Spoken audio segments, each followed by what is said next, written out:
All right, now 3 o'clock. What's up, my friends? The Trailblazers kick off their stretch run Friday night. The Denver Nuggets are in town. I'll have game day at 4:30. Tip-off at 7 here on your home of the Blazers, 620 Rip City Radio.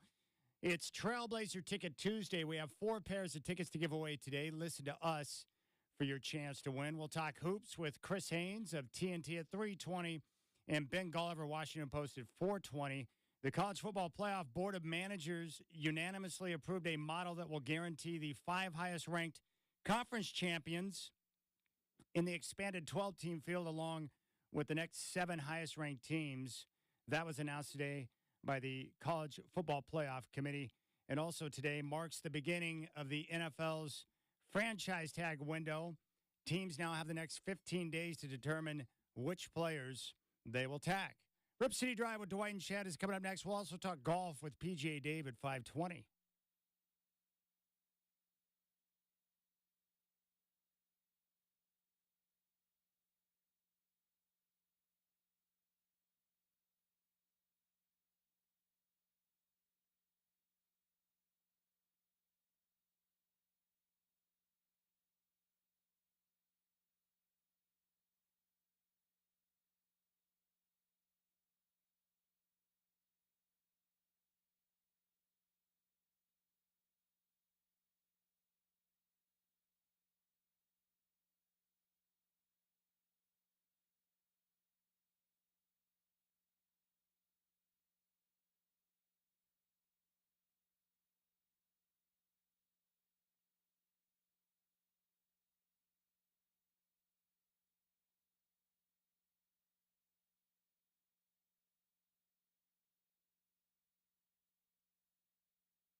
Man, I love it when Shacker opens up the show with a little Tears for Fears.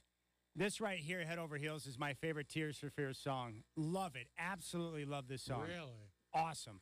I prefer Everybody Wants to Rule the World. That's a good one, too. That's probably the ultimate song from the 1980s. Did you tell me you've never seen them in concert? Never. No. What's up with that? Just haven't caught them. All right, I watched a lot of YouTube last night, more so than normal, which is a problem. That's a lot, then. And I stumbled across some great music and also some great interviews. I want to talk about something I learned about the Beatles I did not know last night with you coming up at 4:45. All right. Their musical genius is mind-blowing. And freaking McCartney and Lennon wrote 300 songs together. Yeah. They never had a dud. I know. How do you do that? I don't know. It's crazy. McCartney did say that there are times where he's playing in a concert today where he'll come across a line or a note, and he's like, how did I come up with that one?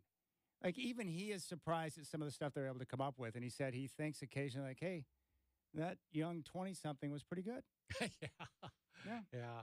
I do that with columns I've written. I didn't write. Yeah, I guess I did write that. Dude, I came across that where I have some old letters that I keep in a safe that I had written to Nana years ago. Mm-hmm. I've saved a few college papers that I slaved over for many a weeks, term papers. And I go through and just look at some of the lines I wrote, and I'm like, I came up with that? That doesn't even sound like me. I'm an idiot. How did I come up with that one? You forget the time and the place and some of the things that are going on in your mind. So one thing I do wish in life, Godfather, I wish I would have been more disciplined and kept a journal throughout a longer period of time. So I could go back and remember what I was thinking, what was going on in my life in certain situations, to remember a certain time and place and what you were thinking about or difficulties you were going through at the time. And then you could see, you'd have the benefit of looking back and be like, hey, I made it through that. I'm going to be able to make it through this. But I never had the discipline to sit down and journal every day. No, It was a pain in the ass. No, it is.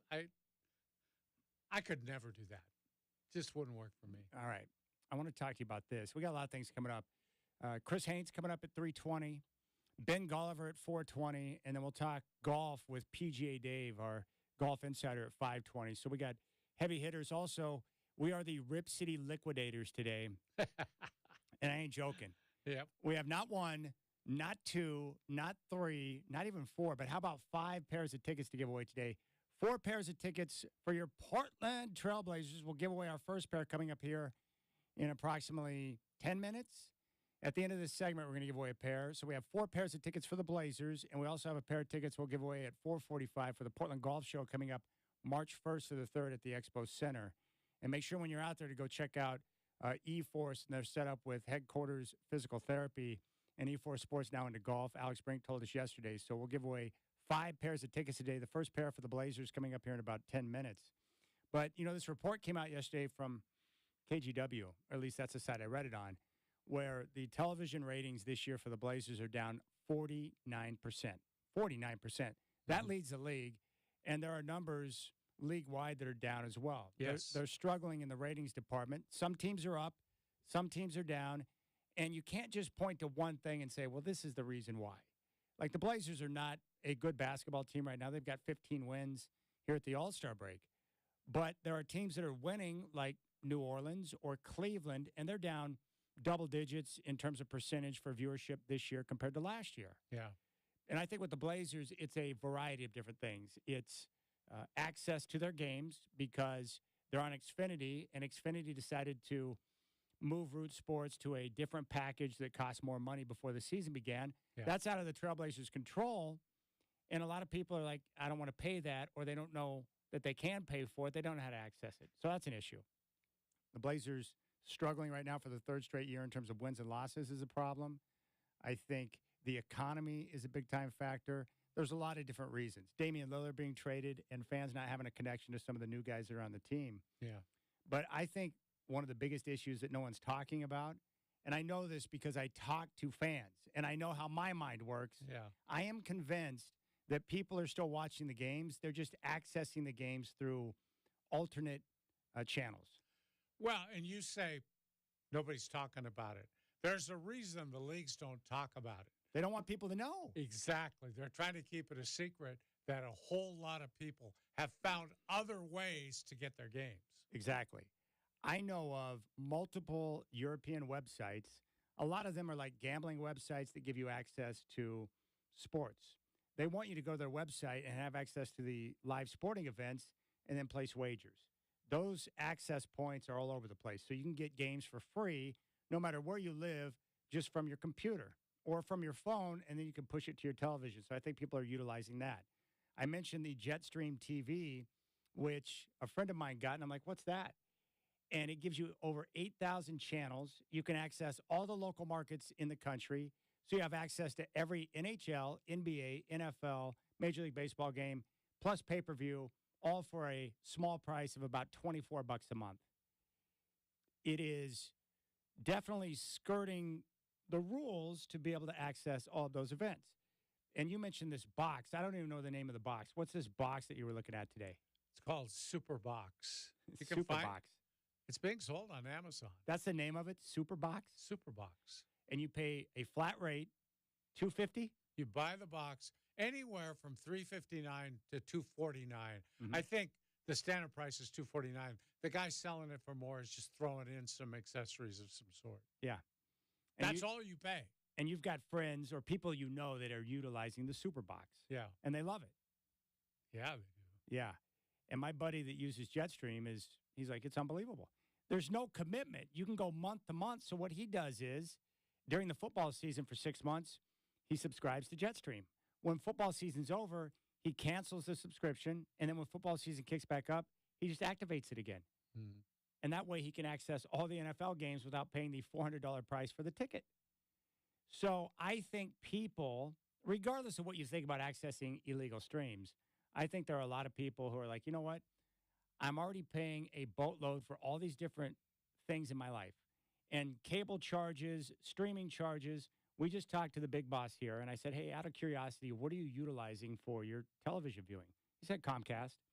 And I said, between internet and your cable, how much do you pay? And he's like, close to $200. And I go, what streaming services you're using? He named off a couple other streaming services, which is an additional $25 to $30 on top of what he's already paying for Comcast. I think a lot of people have just reached a breaking point with how much money they want to pay between their internet and cable service, and they're like, I don't need it. Yeah. Yeah, it looks to me like it's really hard to regulate all this. It goes back, you mentioned this before the show, Chad. This is like Napster was in the wild days where people were getting music for free. Yeah, and there have been musicians. Don Henley, one of my favorites, is one of the toughest guys. He has met with Congress. I mean, he's trying to protect his own, and I get it, right? Yeah. because people, like I can go to the internet right now. I can take a YouTube video. I can turn that into an MP3 in a matter of 2 minutes, and I can send that to my phone, and boom, I've got my playlist. Mm-hmm. That's music that someone else created that I just got for free. When you have legitimate outlets where you can actually pay for that music, but you can circumvent all that. And I can understand why artists are frustrated. Like, dude, that's my property, and people are just getting it for free. It's the same thing with these sports, and it's impossible to regulate. It reminds me of the old days when we'd have the old Columbia cable box on top of the TV, and we wanted access to Blazer cable, which my dad was, I'm not paying $14.95 for a game. Are you kidding me? He thought that was outrageous back in the late 80s.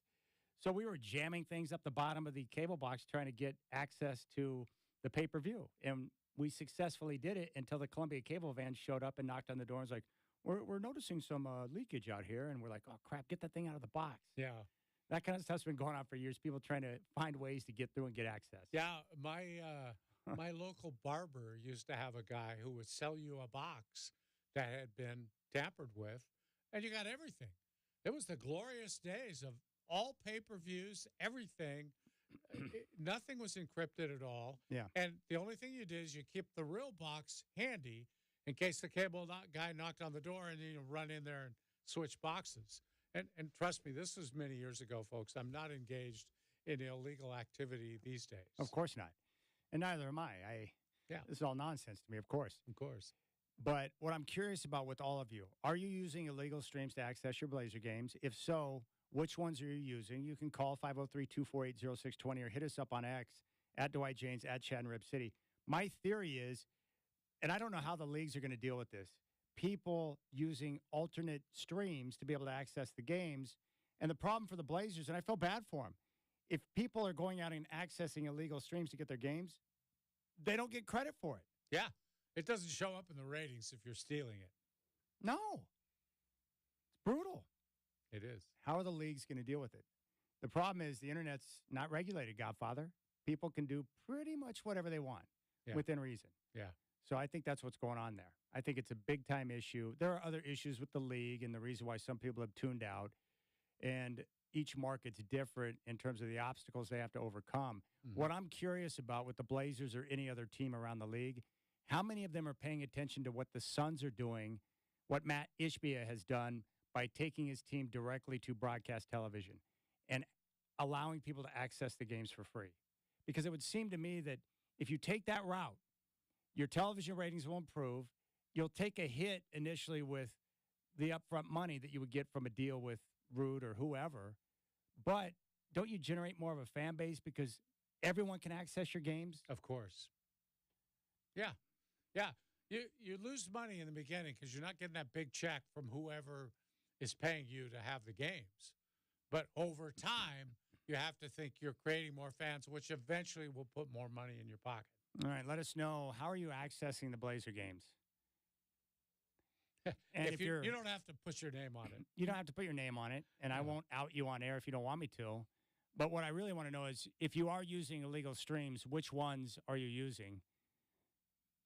Just trying to figure out what's going on out there here in the Portland area. Now, Chris Haynes, TNT and Bleacher Report's coming up next. Now, is he going to be in a limo on his way to San Francisco from Sacramento when we call him? Yes.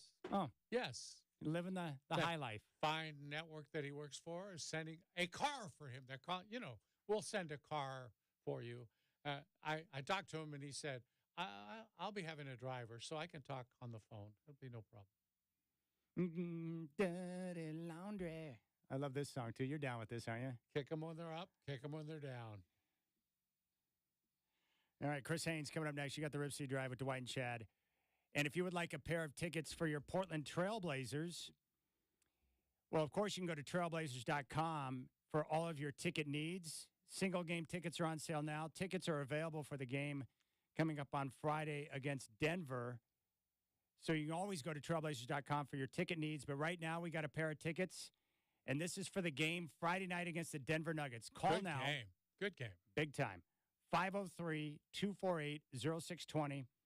503-248-0620. We'll take the first caller that you get a pair of tickets to see Jokic and the Nuggets take on your Portland Trailblazers. 503-248-0620. First caller through. Fire away. It is your show. You take it over. Chris Haynes is up next.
I got to be honest, Godfather. I don't know how you keep track of Chris Haynes these days.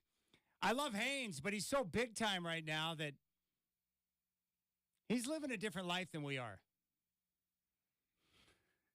He's like the Rick. I told him he's the Ric Flair of media now, basketball media. Limousine riding, jet plane flying. TNT and Bleacher Report. It's Chris Haynes back on the show. What's up, buddy?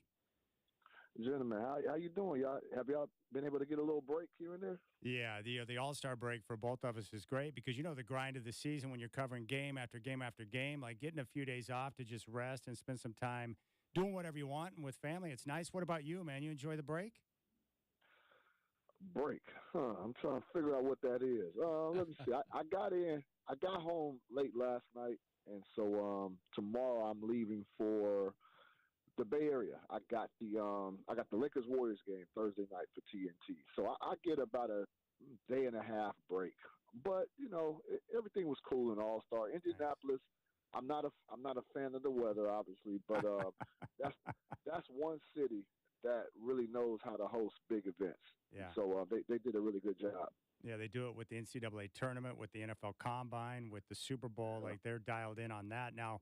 The Godfather informed me that when you head down to San Francisco, that they're sending a car for you. Like, I need to get to that level, Haynes. That's awesome. Yeah, they send a car for me. You know, they usually fly me here and there, but Sacramento to the Bay Area, you're probably better off driving. It's about an hour, depending on when you leave, hour 35, hour 45-minute drive. So no. It's all good. Dwight trying to put me in the same category as Ric Flair.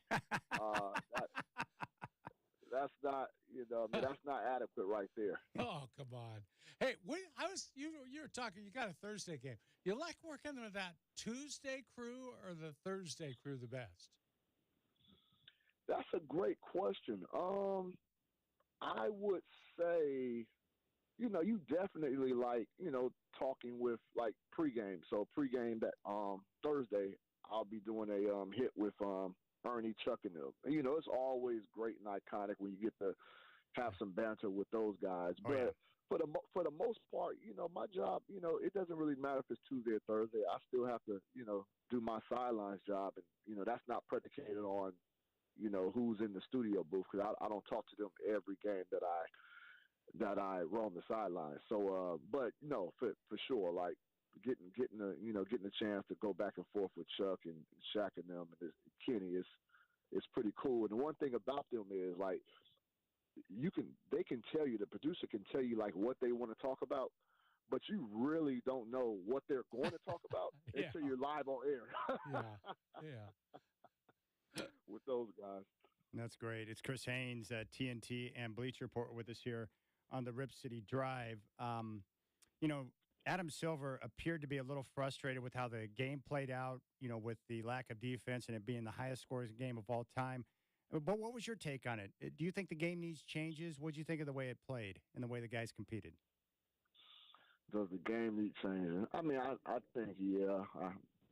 I don't know the answer, but definitely. I mean, when you're scoring that many points and just letting guys go by without any resistance at all, I think that is a problem. I did like the target score that they were doing a few, was the past 3 years, I believe, something like that. Yeah. That really got guys, playing hard. Sense of urgency was up a little bit more. They went away from that again for the East and West format. And I think, I was doing the sidelines for the Rising Stars game. And the way they did it for the Rising Stars game is that there was a target, there was 3 games, and there was a target score of 40 for the first 2 games. And for the championship game, there was a target of 25. And it was pretty intense. Way, way more intense than the All-Star game. And so I think they might have to go back to that, that target score. I just don't know how many points is the target score. I'm not sure about that. But, yeah, something definitely needs to happen. Yeah, I was curious, Chris, what was Dame's reaction to winning the MVP? He also, again, repeated as a champion of the three-point contest. How did he feel about the weekend in general? No, he enjoyed himself. I was with him pretty much, all weekend. No, he enjoyed himself. It was, as you know, like he's going through a lot personally, and the adjustment to Milwaukee hasn't been what he had hoped for at this point. But this was, he's using that time to kind of refresh himself, to get back to being himself, and the back-to-back 3-point champ and getting All-Star MVP.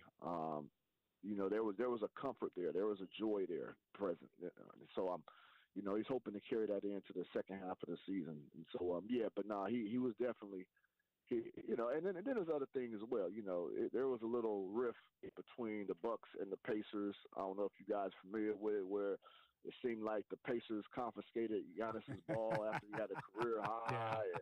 The Pacers eliminated the Bucks from the in-season tournament, and and so I would imagine he didn't say this personally, but just knowing him, I'd imagine he took great comfort in taking away the MVP away from who most people I think wanted to see Tyrese Halliburton get it in his hometown. So I just knowing the competitor that he is, I know he took great joy in that. But no, it was a great weekend for him. He stole the weekend, and I know he's hoping that translates to the second half. Chris, being honest with you, I want the Bucks to reach the finals, and I want to see Dame have a chance to compete for a championship. Is Doc Rivers going to be able to solve their issues? Is he the right fit to figure things out and get them on track defensively? Listen, Chad, and I don't want to sway away from that question, but this is what I would say. So when they let go of Adrian Griffin, I was told, by Bucks officials that they were looking for someone who was accomplished, someone who could come in from day one and command the respect of the team, and they were looking for somebody who had a championship history, a championship under their resume. And if you look at, and if that was the criteria, like who else was out there? Like who else would make sense? That would make sense to come into that locker room, has a championship. I mean, Jeff Van Gundy. I mean, Jeff doesn't even have a championship, I don't believe. Yeah, Jeff. So it's like I don't know who would have fit that mold. And so this is what I will say: the team is, as of right now, they're just not good. And I think for the most part that they've been having some success based off of their talent. They're still not. The chemistry is not there. The cohesiveness is not there. They need somebody that's going to be able to implement some chemistry, and I think that's just going to come with repetition. That's going to come with guys getting out of their comfort zones. Whether that's Dame, whether that's Giannis, I mean, it's going to be all of them. It's just there's been a fight. It's just really been a fight to try to, I don't know, stay with what's been already going on in Milwaukee. They're trying to implement versions of Dame, and just to be honest, Dame has just been he's still trying to find himself in that. And so, is Doc the right guy?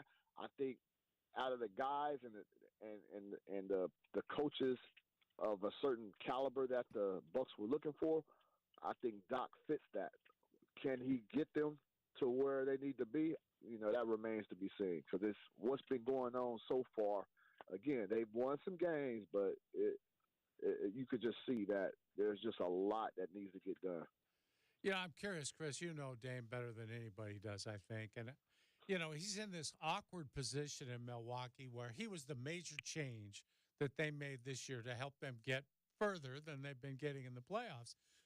At the same time, it feels to me like if they don't get there, he might end up being the scapegoat. And I'm curious his mindset right now with handling all that, as well as what he's having to deal with off the court. Yeah, I don't know if he would be the scapegoat, because they got bounced in the first round last year without him. So I get the premise, but there's going to, whenever you have two superstars on the team, they're going to get the share of the blame. Doc included. Doc has since his Boston Celtics tenure, he hasn't got the job done as well, and he's been a part of teams that were supposed to contend for championships, and they fell short, and a lot of times fell way short. But Dame understands what needs to be done. Him and Doc Rivers, they had let me see, was it last week? I believe it was not. Yeah, I believe it was early last week before the All-Star break. Him and Doc Rivers went and had dinner together, just trying to get on the same page and trying to get a feel for one another. And so that's helpful. And, but again, at the end of the day, it's all about actions on the court. It's not about the talk and the meetings and all that stuff. You got to produce on the court. And that's what Milwaukee, and that's what the fans are looking for over there. We're talking with Chris Haynes, TNT, and Bleacher Report here on the Rip City Drive. Do you think LeBron James will be in a Laker uniform next year? I do. Obviously he has a player option, and so, but I do see that. Well, I will preface that by saying, we'll see how this season ends up. If the season ended up, being a catastrophic ending, and maybe things can change. But as of right now, I don't foresee that. I know LeBron James always wants to, he always wants to be in a position where he can contend for a championship. And, I don't know where his son, I really truthfully, we hear rumors and stuff like that, but I don't know truthfully how his son, Bronny, factors into his decision. If Bronny chooses to enter the draft after 1 year at USC, I don't know those details, but as of right now, I would lean towards saying I believe he'll be a Laker next season. Okay, speaking of LeBron, I can't resist asking you this question.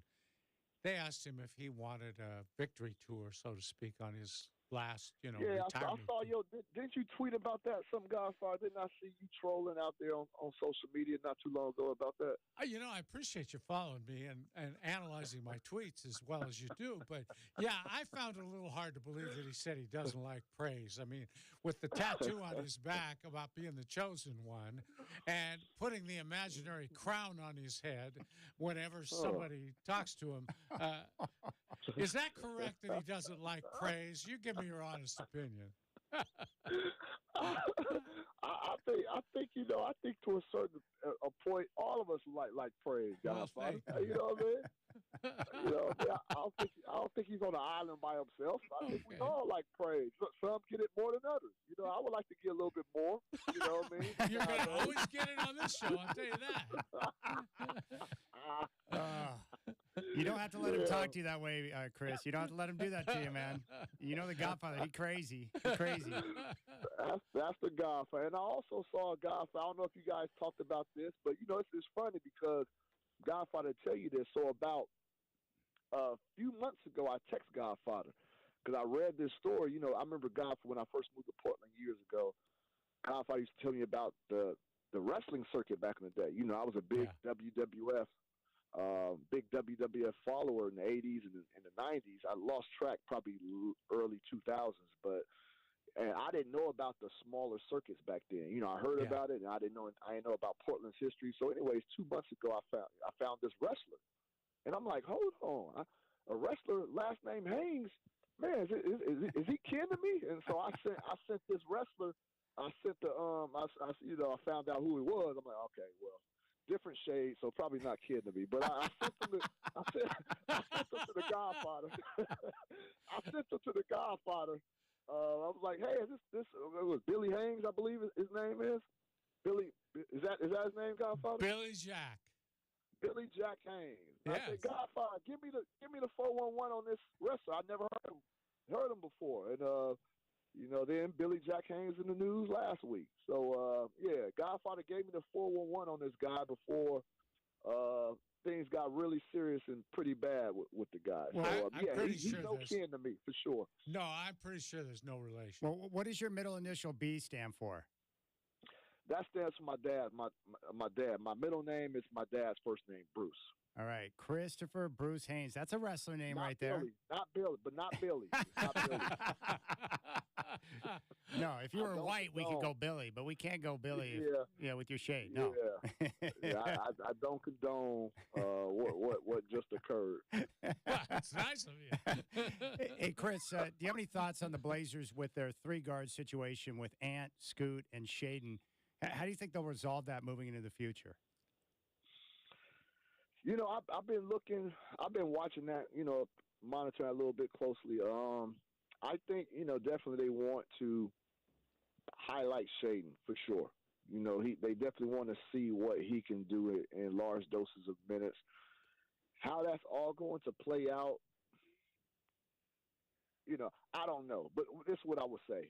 So if there is a scenario where they feel like it's too crowded that they probably need to move on from one, I think possibly, that probably be Anthony Simons because, Shaden and Scoot are on the same, age curve, and you feel like they probably can build with them. But, I still think they got to see that they have to get more of a sample size from Scoot too, see where they're at before they even make that decision. But I don't know. It's had, varying degrees of success and other times, especially defensively, I think they could be much better. But yeah, I think that's still right now. That's a three that you probably hold on to and evaluate for a little bit longer than they've been given right now. Hmm.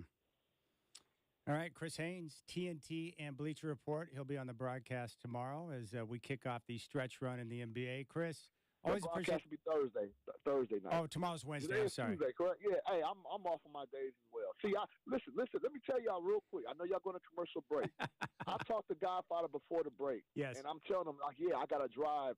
They're driving me to San Francisco tomorrow. Yeah. I said, so let's do it. Let's do it then while I'm on my drive. And so then I'm getting a call, iHeartMedia at 3:20 today. I'm like, what's going on? I forgot. I said it was tomorrow, but you are my guys. I'll pick up. When I see the iHeartMedia, I pick up. If I'm asleep, I might not pick up, but I picked that up and got on the day. Yeah. Godfather, we got to get our communication better, Godfather. Chris, you said they're picking me up at 3:00. I said today 3 to 6. He said, yeah. Hey, look, I don't know what you guys said to one another. All I know is that when I saw Chris at Motor Center a couple weeks ago, I can't believe how good he looked, man. Not a gray hair in sight. He is looking sharp. Dog, you're killing it, man. You're looking good. Chris, I'm keeping quiet on that. I'm not saying a word. I'm not saying a word. I was waiting for you guys. Waiting for you. I have no right to say that. Oh, dude. I'll leave it at that there. I appreciate you guys. All right, man. Appreciate it. Thanks, Haynes. Right, thanks, buddy. All right. Take care. There you go. I love Chris. He's the best. He's the best. All right. I got to tell you, working with him, Chad, it was a real pleasure. Man, we had some fun. I love him, his wife, and his girls. Great family. Yeah. Great family. Yep. You know what's surprising? Just by hearing him talk, he said the Bucks are not a good team right now. And he's talking to Dame. My guess is his Dame is probably frustrated like the rest of the guys on the roster with where things are going. Well, they're a good team, but they're not good enough to go all the way. I think that's a more appropriate way to put it. I mean, they're still winning. In other words, they're not good enough to beat Boston in a 7-game series right now. They're just not. Yeah. And if they're not careful with the way they're playing, someone else might knock them out. Yeah. They got to get on track. I just don't know if they have enough time with 30 games or whatever it is remaining in the season to right the ship. And I don't know if Doc Rivers is the right guy to do it. Yeah, there's some questions there for sure. All right, we'll keep things rolling. We got another pair of tickets to give away coming up here in a few minutes. Trailblazer Ticket Tuesday. You got the Rip City Drive with Dwight and Chad.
All right, this is great. I just got the text message from my buddy Jeff in Denver. Uh-huh.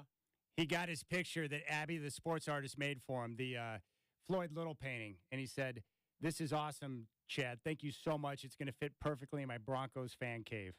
Good. Bingo. There we go. Yeah. Abby, the sports artist, getting it done. That makes me so happy. Oh, my goodness. Oh, my goodness. We got another pair of Trailblazer tickets we'll give away here in a couple of minutes. Oh, we got to get to this news. This is better than anything you could talk about sports-wise today. Is there new evidence that may reopen the D.B. Cooper case? Apparently is. The headline at OregonLive.com is favorite D.B. Cooper suspect resurfaces, leading to claim that FBI is reopening the case. The man's name is Richard McCoy, and people who followed this case for years, and they are legion, they are familiar with him because he was a suspect at one time. He's a Vietnam veteran. Anyway, 4 months after this hijacking occurred on the flight from Portland to Seattle, McCoy closely followed the same MO and took over United Airlines Boeing 727s shortly after it took off from Newark.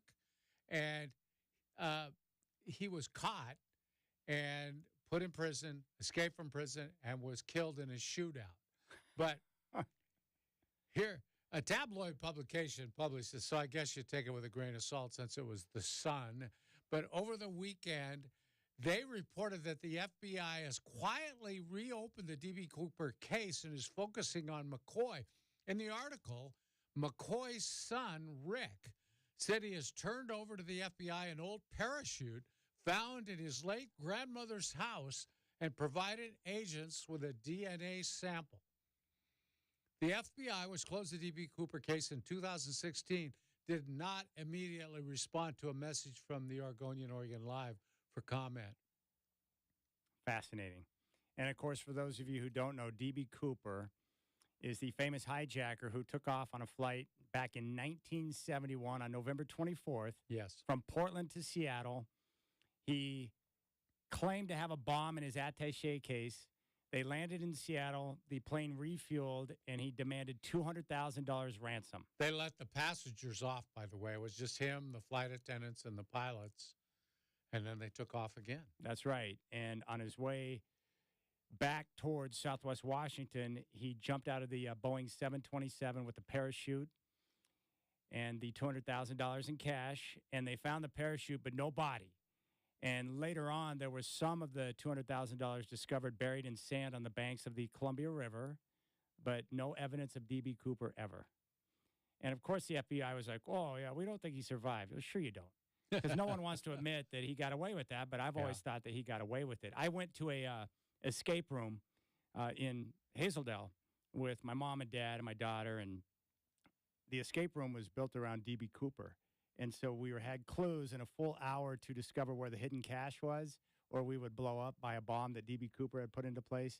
We cracked the safe, but we didn't get to the money in time to defuse the bomb. We died. So you got blown up. We died. D.B. Cooper claimed us. One of these days, we're going to have a talk about escape rooms. I've never done it, but we're going to have a talk about that. You liked it? No, yeah, it was great. I thought it was going to be dumb. Like a lot of things that are outside of my comfort zone, I'm like, this is going to be dumb. And then I do it, and I'm like, dude, that was awesome. I want to do more. So I've always been fascinated by D.B. Cooper. Unsolved Mysteries is like one of my favorite TV shows of all time with Robert Stack. But the D.B. Cooper episode was phenomenal. It blew my mind as a youngster watching that. Like, whoa, that guy actually jumped out of a plane with $200,000 in cash? Yeah. They didn't find the body? He was wearing a suit and tie and had like street shoes on, brogues for you older people remember what brogues were. He jumped out of a plane in a parachute at night in the dark, wearing a suit and tie, and may have gotten away with it. There's a lot of suspicion he had, a cohort waiting on the ground for him. It's quite possible. Yeah, to speed him away. And it's one of the biggest ball moves I've ever seen in my life. Like, you've got to have gigantic stones, one, to have the guts to hold a plane hostage, get a ransom, and then jump out of a plane with a parachute. Mm-hmm. Incredible. My instincts tell me that he survived. What do you think about that? Do you think he survived? Oh, yeah. I think like most people believe he made it. Yeah. It's really, and it took the FBI a long, long time before it said, well, he didn't make it. And that was because they couldn't find suspects. If you can't find suspects, I guess he must have died on the route. Yeah, just like with the guys who escaped from Alcatraz. Mm-hmm. The federal authorities never going to admit that they think that they got away, but I think they got away. Yeah. It's pretty amazing. I've seen so many specials on that one. Yeah. Yeah. The guy's family all say that they went to South America. That's quite possible. Yeah. D.B. Cooper is one of the most legendary criminals of all time. They wrote songs about him. They did. Mm-hmm. I just want to know why that money was found on the banks. Why do you think that money was buried in the sand? Was he hiding money? I don't know, unless maybe the briefcase opened when he hit the ground. Yeah. And he grabbed up as much as he could, and then some got left behind. That's fascinating. Absolutely fascinating. There's some talk, by the way, that somehow he went back and planted that money so that people would think, well, he must have drowned. He landed in the river just to kind of take the heat off. Well, I don't think it was the river that he landed in. I want to say that they found the parachute floating in I think, Lake Merwin. I didn't think they found the parachute because that's what this guy supplied the FBI from the attic of his grandma's home, was the parachute. I think they found a parachute in Lake Merwin from my recollection of the Unsolved Mysteries piece. Oh. And Lake Merwin, of course, was a few miles away from the banks of where the money was found on the river, which means he would have been mobile at that point. Well, they even tried to track. Look, here, they know exactly when he parachuted out because the pilots noticed a difference when he went down the back stair. They noticed when he opened that. Yeah, ears popping because of depressurization. Yeah, and when he jumped. So they knew that. So they were trying to figure out where he possibly could have landed. That's pretty sweet. They actually interviewed on that Unsolved Mysteries piece that was done years ago, like back in 88, 89, somewhere in that area. They interviewed the original crew, like the flight attendants and everything. Yeah. They don't find it as amusing as we do. They were freaked out for obvious reasons. One of those flight attendants has probably made a living off doing interviews for all those documentaries that have been done. Yeah. She's been in all of them. Crazy. Yeah, that's one of those great mysteries, right? That goes right up there with JFK. Always be a controversy about that. RFK, JFK. The single shooter is pretty outrageous to buy into. Come on. Everybody's looked into it, says CIA was involved. There is no way on God's green earth that one guy was responsible for that. There's no way. No. Just doesn't pencil out. Doesn't work. And you can make an argument that was kind of the beginning of conspiracy theories. Before then, people just believe whatever the government told them. That's what I was going to say. It began the era of people not trusting the government. Yeah, for good reason. Yeah. Yeah. It was just Lee Harvey Oswald. Really? Yeah. One guy is going to be able to pull that off. And then go watch the Zapruder film and see where the shots came from. Yeah. All right, we'll keep things rolling here on the show. We have another pair of tickets to give away for your Portland Trail Blazers. Another pair of tickets for the game coming up on Friday night against Denver. If you'd like to see Nikola Jokic and the Nuggets take on your Portland Trail Blazers, we'll take caller 5 right now, 503-248-0620. Fire away, 503-248-0620. You got the Rip City Drive.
What's going on, my friends? Trailblazers kick off their stretch run coming up on Friday night. The Denver Nuggets are in town. I'll have game day starting at 4:30, tip-off at 7 here on your home of the Blazers, 620 Rip City Radio.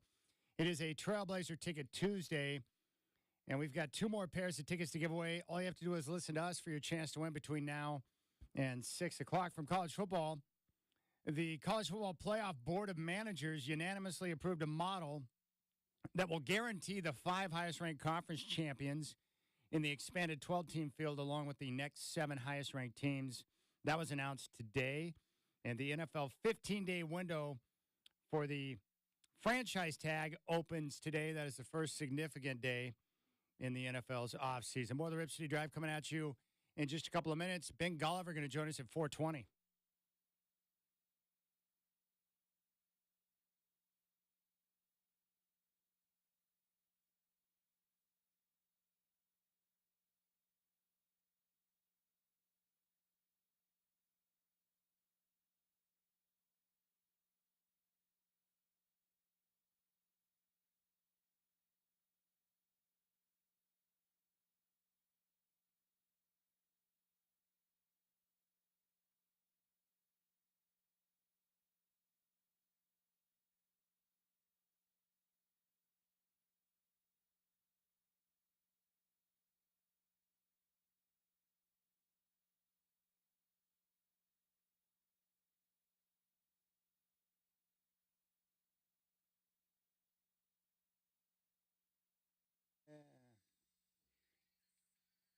Yeah, this right here is one of my favorite songs from the 80s.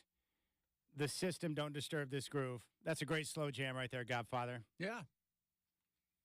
Man, Shacker's bringing out the hits today. Nice work, Shacker. Man, I wish I could sing. I thought he might answer you there, but he's probably sleeping. Yeah, that or he's talking to Dino right now, his dog, who always hanging out with him. Yeah. This is one of those songs that makes me want to shake my booty. I just have no talent whatsoever. Yeah, Dino. Dino! I love Shacker's dog because if he starts howling at Dino, Dino will start howling back. he loves Shacker. Yeah.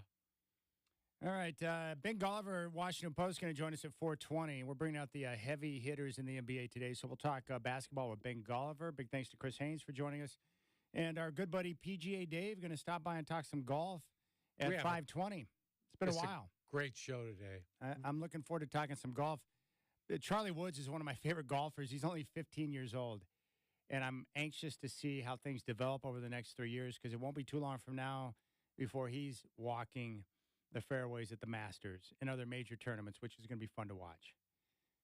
It's crazy to watch him swing the golf club. I'm like, that's your dad. I can't believe he's 15 already. That's amazing. I know. And his mannerisms and the way he operates, it's oh, goodness gracious. He's got his father's swing, I'll tell you that. All right, so we'll talk golf with PGA Dave. We got Rip City Liquidators today. We got tickets all over the place we're going to give away. Another pair of Trailblazer tickets coming up here in about 12 minutes. We'll give away at the end of this segment. We have tickets for the Portland Golf Show at 4:45 and another pair of Trailblazer tickets that we'll give away at 5 o'clock. Let's see here. The first 2 pairs were for the Denver Nuggets. We gave those away. The next 2 pair will be for the game on the 27th, 1 week from tonight against the Miami Heat. So there you go, Nuggets and Heat today. And Portland Golf Show tickets coming up at 4:45. I want to read this tweet from you. You know, we talk a lot about quarterbacks. And I thought Joe Fortenbaugh put out the perfect tweet today on how you should approach the draft and how you should approach the quarterback position. Because as you and I both know, it's the most important position in sports. And if you don't have a quarterback in the NFL, you've got nothing. I don't care what the rest of your pieces on the team look like. If you got question marks at quarterback, you're not going to have a chance to compete for a championship because the teams that are settled on that position, like Kansas City, like Cincinnati, like all these other teams with the great quarterbacks, they're in a great position. How can anybody even argue that? Really? You can't. You can't argue it. Now, you can win a championship, a Super Bowl without an elite quarterback, but it's very difficult to do. Mm-hmm. We went through the list of the last 24 years. There's only 3 examples of teams that won championships without a premier quarterback. 3 in like the last 24 years. It's tough to do because you've got to have usually some type of an elite defense that doesn't come around very often. Mm-hmm. But what Joe said, he used two perfect examples because everyone's worried about missing on a guy, right? Back in 2016, Joe says the Rams give up 2 first-round picks, 2 second-round picks, 2 third-round picks to move up from 15 to 1 to draft Jared Goff. Now, they went to a Super Bowl with Goff, but then they got rid of him and went out and got Matthew Stafford. So in a very short period of time, they got off of Goff when they gave up that entire list of package I just read off and got a different quarterback and won a championship. The one thing I'd say on their behalf, they got a quarterback good enough to trade for the guy who got him a Super Bowl win. That's true. He said the Eagles give up 2 first-round picks and a second, third, and fourth-round pick to move from 8 to 2 to draft Carson Wentz. Both won Super Bowls without those quarterbacks. Yeah. And that's all within the last 7 or 8 years. So what that means is that if you see a guy in the draft that you truly believe is your quarterback, whatever the price tag is, multiple picks, couple of players, whatever it is, go out and make the move. Because in the NFL, if you strike out on a guy, the system is set up, unlike the NBA, where it's a little more forgiving. You can overcome a bad decision, move past it, and be able to recoup and go out and find the guy you want. You just got to keep, it's like the shotgun effect, right? Just keep firing away, doing whatever it takes to land that guy. If you miss, so what? Keep going after it. And those 2 examples there with the Eagles and, of course, with the Rams, they both won championships after they made those tremendous moves, and they failed with those 2 quarterbacks they got. Yeah, and I think the undersold part of the whole thing is the economic advantage of moving up to get that rookie quarterback so that you have, it costs you draft picks, but you've got enough cap room to go out and get probably better players than you could have gotten with those draft picks. 100%. So I use Denver as an example because I'm a Bronco fan. They went out and made the move for Russell Wilson. They were aggressive. They thought he was going to be the guy. Everyone thought it was going to work, and it turned out to be a disaster. So what do? They move off of Russ. He's going to be released. He'll sign with another team. They're sitting there at number 12. So if Sean Payton truly believes that Drake May or Caleb Williams is the guy he wants, then you should offer up whatever package might give you an opportunity to move up. Mm-hmm. And if it works out, great. If it doesn't, then at least you gave it the shot. That's much better than using 1 pick in the first round and taking a gamble on a guy that you don't really know can be that franchise quarterback. You know what I'm saying? Yeah. You go after the guy that you know can be the guy that you truly believe, just like the Chiefs when they identified Mahomes. They did whatever it took to get him. That's better to do than it is to go after the guy where you're like, I don't know, let's take a chance on him. It's a bit of a crapshoot, too. You got to admit, of those quarterbacks drafted first round or second round, Yeah. half of them hit, half of them don't, right? Yeah. Maybe not even half. Maybe not even half. Yeah, I just will be very interested to see if the Bears are going to talk themselves into something really dumb. You've got Caleb Williams sitting right there. He's more than likely a generational talent. Just draft him. Mm-hmm. Reset the quarterback contract. Trade Justin Fields. You'll get some assets back, and then, boom, you move forward with your guy. And if it doesn't work out, then you took a shot at it. Keep going out there and trying to find your quarterback. Although I think Caleb Williams is a can't-miss prospect. I truly believe that. And a lot of people would agree, but not everyone. There are some people that have concerns about Caleb. Mm-hmm. They think Drake May might be the better option. I didn't watch a lot of North Carolina football. I've seen Drake May play, but I didn't watch as many of his games as I did Caleb, right? I don't care about North Carolina football. Yeah. But I know that Drake May is really good. I just don't have the same type of conviction about him that I do Caleb Williams. Mm-hmm. So I'm just fascinated by that. The great thing about the NFL, like in the NBA, you know how it is. If you sign a guy to a bad deal, you're stuck. Yeah. You're screwed. There is no forgiveness in the NBA. Fully guaranteed deal. You lock a guy in for $100 million, $150 million, $200 million over the course of 5 or 6 years, and you're locked in. There's nothing you can do to get out from under it. Nothing. That's going to count against your cap. You're going to have to pay that money, and unless you can make a trade to unload it, you're screwed. In the NFL, the cap number can always be manipulated. There's workarounds. Yeah. Or you just move off a guy and you suffer the short-term damage from the cap hit, and then you go out there and you got to hit it in the draft. Well, so many of their contracts aren't guaranteed, too. It's only recently that they've been giving out more guaranteed contracts. But, man, you can sign a guy to a multi-year deal, but get out of it after a year or two, and you don't know him a thing. There's another story out in regards to Russ with quarterbacks. His home is on sale in Denver. That was uncovered by one of the business journals there in town. It's on the market, I think, for $25 million, which is a significant price. Mm-hmm. It's a massive home. That would lead me to believe that he knows, just like we know, he's not coming back. You know, teams lie. They got to put up all the smoke screens right now. So when Sean Payton comes out and says, oh, there's an opportunity for him to come back, it's like, maybe. But more than likely, you've already made your decision, and Russ knows that, and he's moving on. So the teams that I would think are most likely to land Russ would be Atlanta, Pittsburgh, and the Raiders. Those are your three teams. Raiders, probably not as likely, right? Well, they don't have a quarterback. Yeah, I know, but they don't have a quarterback. I think Pittsburgh is the spot.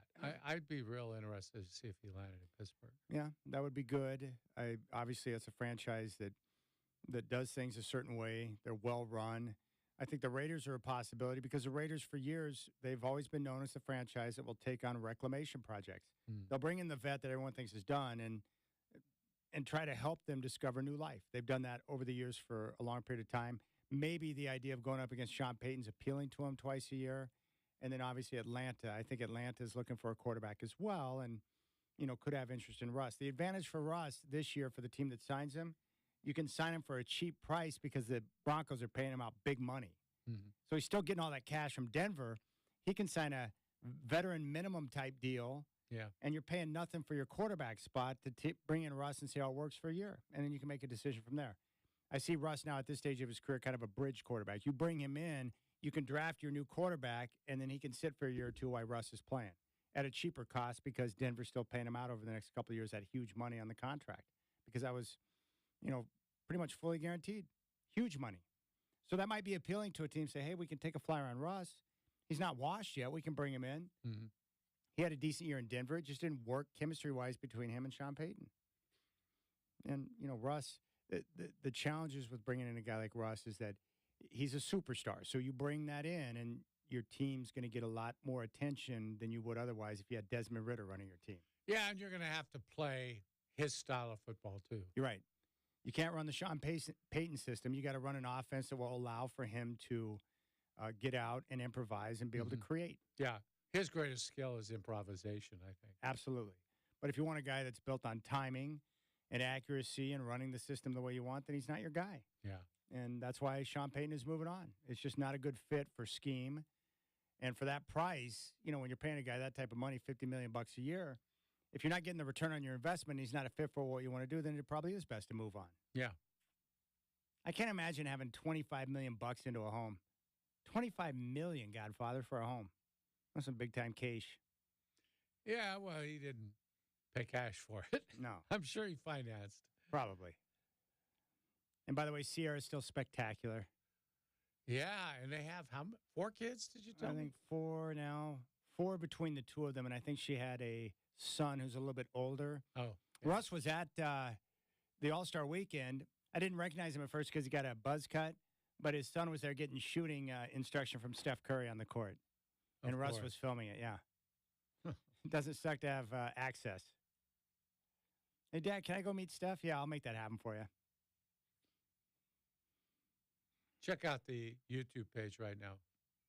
YouTube page? Yeah. Our Ours. YouTube page? Yeah, check it out. I don't like to bring up YouTube because it's a picture of one of your distracting. friends. Who is it, Puppy Shots? Yeah. I'll pull it up right now. Let's see what we got here.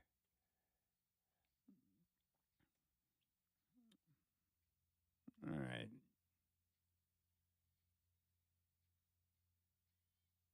Got it? No, I pulled it up, but that's 4 pairs of tickets being given away today. I got Ice Cube, Tucker Carlson, and Oprah. That's who's on. Yeah, I don't have that. Let's see here. Yeah, I don't know what's going on here. I don't know what you're talking about. You're always getting distracted by the YouTube page, Godfather. And You got your dog on his back Oh, there on he the is. couch. There he is. I got it now. That's one of my favorite pictures. And I love it, too, because I did not have, Puppy Shots is not fixed, so he's just showing off all of his junk right there. Oh, here's my dog. We got old Jack on here. Oh, back. Now we're back. All right, great. When we come back, more fascinating radio of Dwight describing our YouTube page. Yes, go there. Ben please. Golliver, Washington Post, up next.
All right, if you would like to see the Trailblazers take on the Miami Heat 1 week from tonight at Moda Center, call now. Caller 7 gets a pair of tickets for the Blazers and Heat. 503-248-0620. Caller 7 right now. And for all of your Trailblazer ticket needs, you can always go to trailblazers.com. 503-248-0620. Caller 7 will get a pair of tickets for the Blazers and Heat. I tell you what, Godfather, I'm always excited when we have a chance to talk to our next guest because I always feel smarter after we have a conversation with him. I'm talking about our man from the Washington Post. It's Ben Golliver, who's back on the Rip City Drive. Ben, good afternoon. It's great to have you back on the show, buddy. Oh, it's great to be back, Chad. Just out here in Indiana still after All-Star Weekend, kind of a roller coaster, I'd say, probably, but some good times, some bad times, and some outraged fans, I'd say. You know, a lot of boos in the arena on Saturday night and Sunday night, so there's a lot going on. Yeah, no doubt. I'll ask you about the All-Star game. Is it broken? And if so, how would you go about trying to fix it, Ben?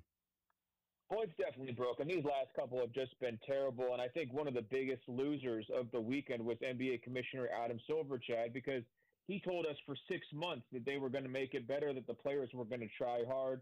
He's a very transactional executive. He's always willing to kind of trade a favor for a favor, and it seemed like he did all these things in terms of shortening the pregame to give them more warm-up time and cutting down on the halftime act to let them focus on basketball, you know, going back to the East versus West. He tried everything he could think of to get these guys to play hard, and they just didn't want to play hard. And now it sounds like they want to ask for more money, and they want to be incentivized to actually go out there and play hard, even though decades of NBA All-Stars have taken this game seriously and played with pride. So I think pretty much the only thing that we can do is kind of shame these players and just flat out say they're not working very hard. They're not playing defense. They're not out there trying. And the funniest moment on Sunday was when there was actually people up in the 300 levels when the Eastern Conference had 170 points early in the fourth quarter, as they're on their way to a record 211 points, and the fans started sarcastically chanting, defense, defense, to try to kind of like make the players feel bad. And of course it didn't work, but I think it sent a message loud and clear. It certainly made my story, is that people are fed up, and ultimately it's going to have to come down to the players. Do they want to continue to take their lumps every single year, or do they want to go out there and put on a good show?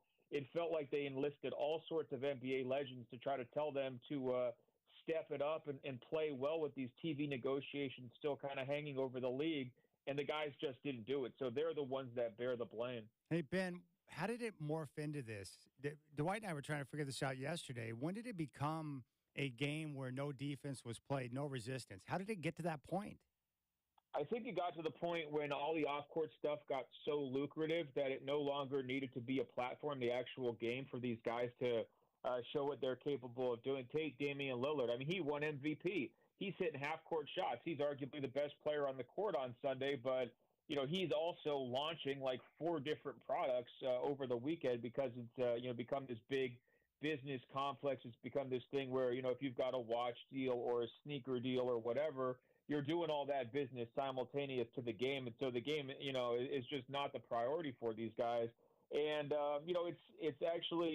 they're kind of a victim of their own success, right? Because if the NBA business hadn't been booming over these last 10 years, then all these other companies wouldn't want to partner with the players, and they would probably need the game a little bit more. But it's just a case where the money has gotten so big that these guys don't even have to worry about the game. They're so concerned with unveiling their latest sneaker and cutting, getting some new checks cut for them.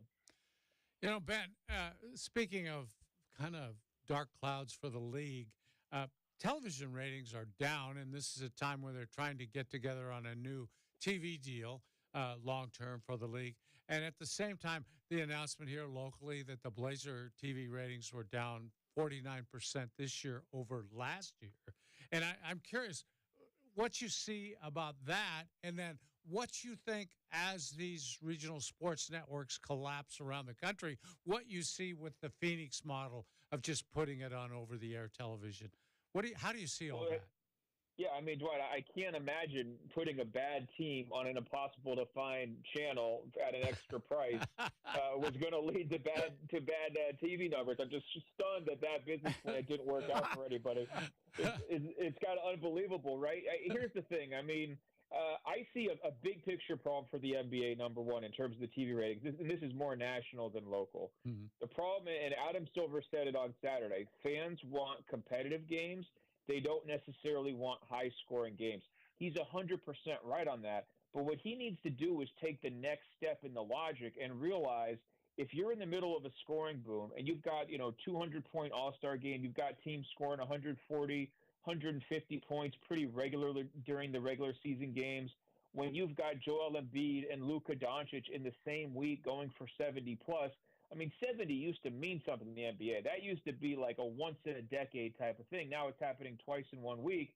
You've got to realize that scoring boom is actually preventing you from having competitive games because as soon as teams start to get hot, the other team's just going to give up, pack it in, and move on to the next game, right? So to me, the NBA has to legislate the competition back into the game by creating new rules to help the defenses, right? So if you bump somebody near the basket, tough break, no foul. We don't need to whine about every single call. There could be contact in the paint. That's okay. I think they should look at putting the three-point line back further. The shooters are just too good. There's too many three-pointers. Teams build their entire offenses around it, so you've got to rebalance that. I think you should look at illegal defense rules. You got these guys who are tiptoeing in and out of the paint. They call it 2.9 because you can't be in the key for 3 seconds. What's the difference between 2.9 and 3? Let a guy camp there and see if he can get some more block shots, see if your interior defense improves. Maybe even look at the goaltending rules in terms of can you grab the ball off the rim and not have that be a big deal. They've really got to get creative and comprehensive to give the defenses a chance because offense has just run amok. It's leading to all these blowouts, and that translates to TV revenue too because guess what happens when a game is 140 to 110? People turned it off at halftime. They want watch something else because it wasn't a good game. So to me, that's the most important thing this summer. The competition committee and Adam Silver need to come up with a plan to give defense a chance, and I think you're going to see fans come back in and be more excited about the NBA product. Now, in terms of the local stuff that you're talking about, they just got to make it easier for people to watch games. I switched to YouTube TV this year. It is so much better than my cable provider was. I can get the game so much more quickly. They're on my phone. It's streaming. I can back up in the stream. If I want to go and take a break, come back, watch the game, pick it up where I left off. Like, technology should be a core strength for the NBA, and you should be able to watch any game at any time, anywhere in the world. You shouldn't have to worry about blackouts. You shouldn't have to worry about, you need a special cable tier. There shouldn't be these fights between the cable providers that, sometimes teams like the Blazers get caught up in. That stuff's a joke. That's like, it's penny wise and pound foolish. You're going to argue over this little stuff, on the local TV deal, and meanwhile, nobody can watch your games around the country because of blackouts. They just got to figure all this stuff out, streamline it, embrace the technology, improve their app product, and I think eventually, my dream scenario is you kind of pay for one thing. It's the NBA app, League Pass, whatever you want to call it, and you can watch every game. You could just be rid of all these restrictions, but I'm sure it's not going to be that simple, but that's the future they need to be shooting for. Boy, Ben Golliver bringing reason to all the nonsense in the world right now. Hey, Ben, looking at Denver, I think they're the best team in the Western Conference. I like how they play, but Dwight and I are looking at Minnesota and Oklahoma City, the two surprise teams in the West. Are they legitimate challengers to Denver this year? Well, first of all, Denver's another great point on the TV stuff, Chad. Yeah. Denver gets some of the biggest national TV ratings, and it's because the fans in Denver can't watch the Nuggets. They won the championship last year. They don't have a local TV deal that anybody could watch, right? So it's like, hey, they're on ABC. Maybe we could see what Nikola Jokic looks like. We haven't seen him in months. Yeah. It's just pure comedy, some of the stuff that they're dealing with. But you're asking about OKC and Minnesota, is that right? Yes. I want to know if they can challenge Denver because Minnesota was just in town for 2 games for the All-Star break. And, Dwight and I were both impressed with the way they're coached, the way they defend and get after it. I like how they're playing. Well, Minnesota is fascinating because they've chosen to play big, and big is kind of back in right now. If you're big and physical and you can play defense, that's what it's going to take down Joker. If you look at Golden State and you look at the Clippers, teams that traditionally have been playing small, they do not match up with the Nuggets very well at all. And I would actually circle the Thunder as well because the Thunder are very committed to playing 5-out basketball with Chet Holmgren as their center. Chet's given up about 150 pounds to Joker, and I'm exaggerating, but only slightly. Yes. That's not going to be a matchup that holds up for the entire postseason, right? So I think Minnesota definitely matches up better with Denver than Oklahoma City does. And you even have to take a look at a team like the Lakers, which isn't, they're not great this year, and I'm not sure LeBron has enough left in the tank to be able to lead a postseason run, a real deep one. But even a team like the Lakers that plays big is a better matchup against Denver than some of these other teams. Like Phoenix, for example, they play really small. They don't match up that well with Denver. So I think if you're trying to circle teams in the Western Conference that can knock off the champs, start with the teams that are big. All right, let me go from there. You mentioned the Lakers. I'm curious. We have a real antique show going out in the West now between Golden State and the Lakers. Two old teams trying to hang on. Which one of them has the best chance of not only making the playoffs, but maybe winning a round or two? Well, I'm glad you called it an antique show and not a farewell tour, Dwight, because we know LeBron. He's not real praise. He's not real comfortable with the praise. The chosen one at his own museum in Akron, Ohio, has a tough time with the praise. Look, I think the Lakers are better situated than the Warriors are for playoff success. I was surprised that neither one of them made a real move at the trade deadline because they didn't have enough, right? But the Lakers do have Anthony Davis, who's playing the best basketball of his career. It's crazy. He might actually be one of the most underrated players in the league this year, which is pretty wild. They're not a great team. You look at all advanced stats. It's like a guy in the league, and he never gets mentioned because he's always in LeBron's shadow. This season, he has been so much better than LeBron on a night-to-night basis, and people don't really talk about it. So he gave the Warriors fit in last year's playoffs, and there's a chance the Lakers play the Warriors in a play-in tournament game, and they did that a couple years ago too. The Lakers won. I think I would take the Lakers because of Anthony Davis. The Warriors just don't have a good positional matchup.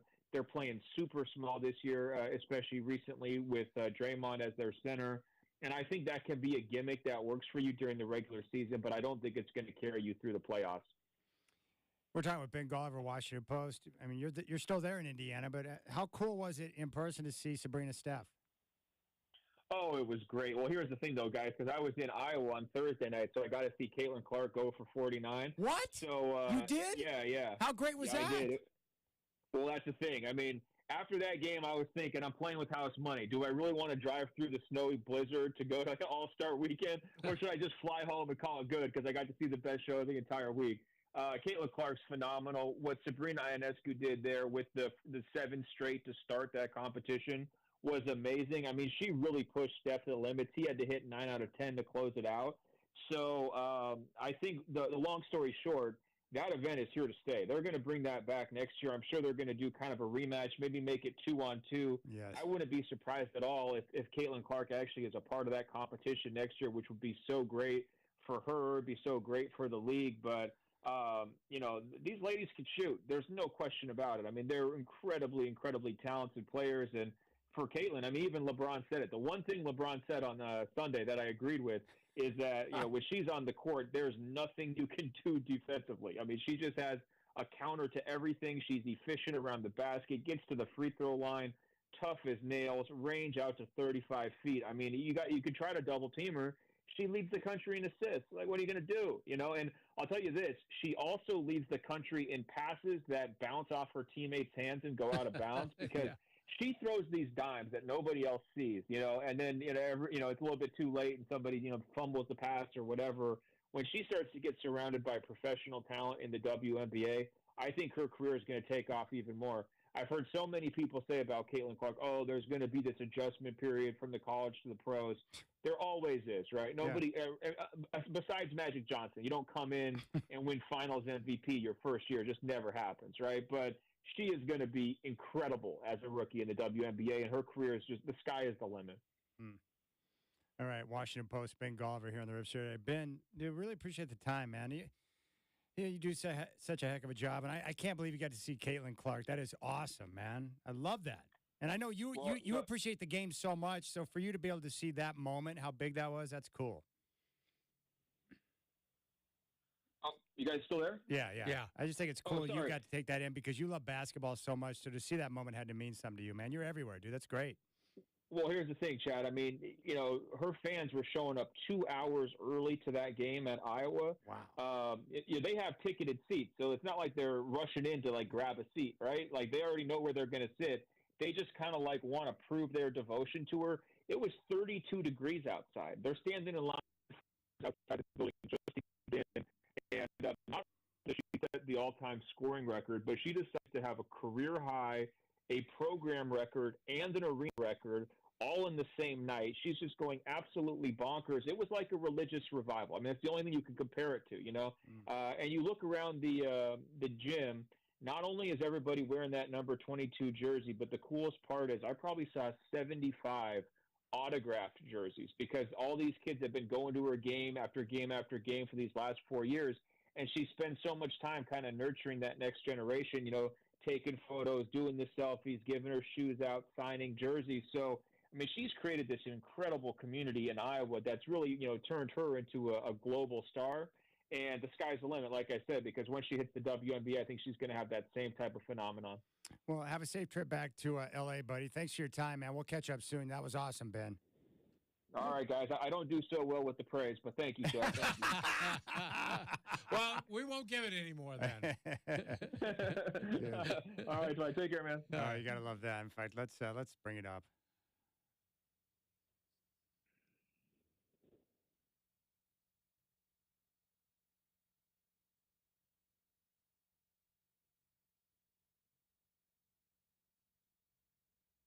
Kind of just Tim Duncan it.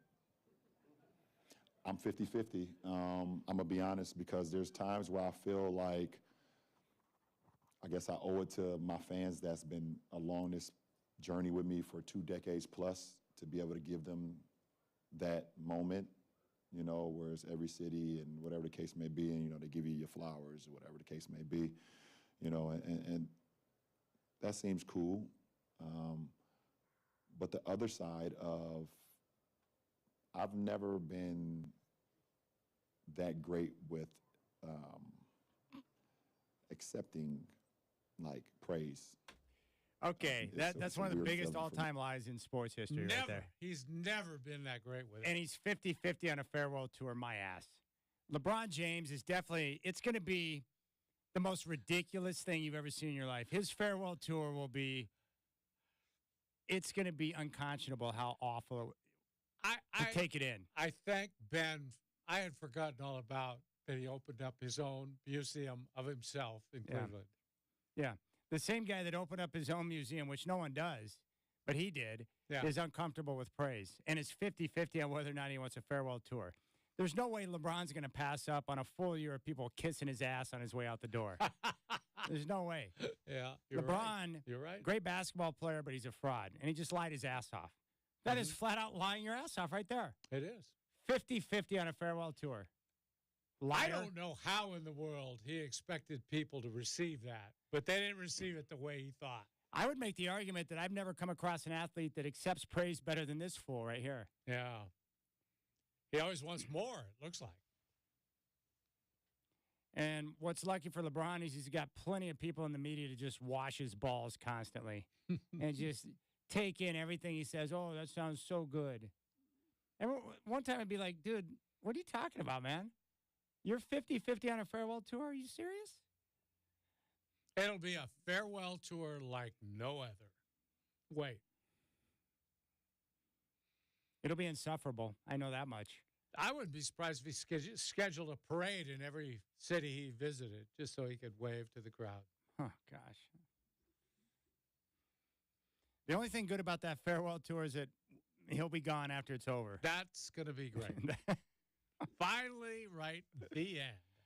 And then we'll find out how else he'll plan to stay in the media and continue to garner attention. It'll be something. Yeah. You can imagine the people around him, too. Well, he's got to do something in a movie so he can win an Emmy or win an Oscar the way Kobe did. He's got to match that. He reminds me of that South Park episode with the people driving around in the Prius that they like the smell of their own farts. Oh, God. They're crazy. You crazy, Godfather. You crazy. And we got a pair of tickets for the Portland Golf Show coming up. Not comfortable with praise. I don't like coffee either. I'm 50-50 on whether or not I'm going to have coffee tomorrow morning. Sure you are. Yeah. You got the Rip City Drive.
All right, we'll go to the phones.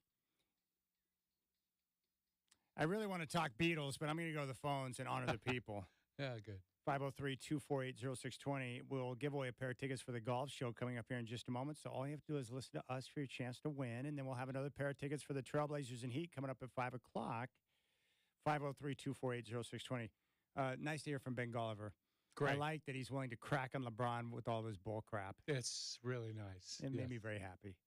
And he follows the local scene. He knew all about what's going on here with the TV ratings. Yeah, Ben he's a grinder, man. Let's go to John in West Lynn. John, you're up on the Rip City Drive. What's on your mind? Fire away. Hey, yeah, no, I just wanted to, thank Ben. I mean, he is basically saying what's on my mind. Like, I've called him before. I'm I'm Westland resident, West Coaster, and a Knicks fan, and I have to watch the games via NBA League Pass.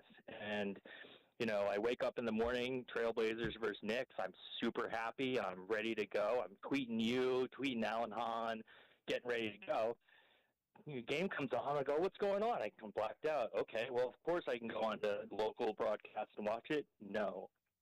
So basically, what I'm experiencing is I'm unable to watch the team, when my team is, around, and I'm not even able to watch the game when, things are local. And, for me, I'm trying to pick up a West Coast team, Portland, I live here now. So it's just, it's a tough situation, and I do think that the league needs to address it.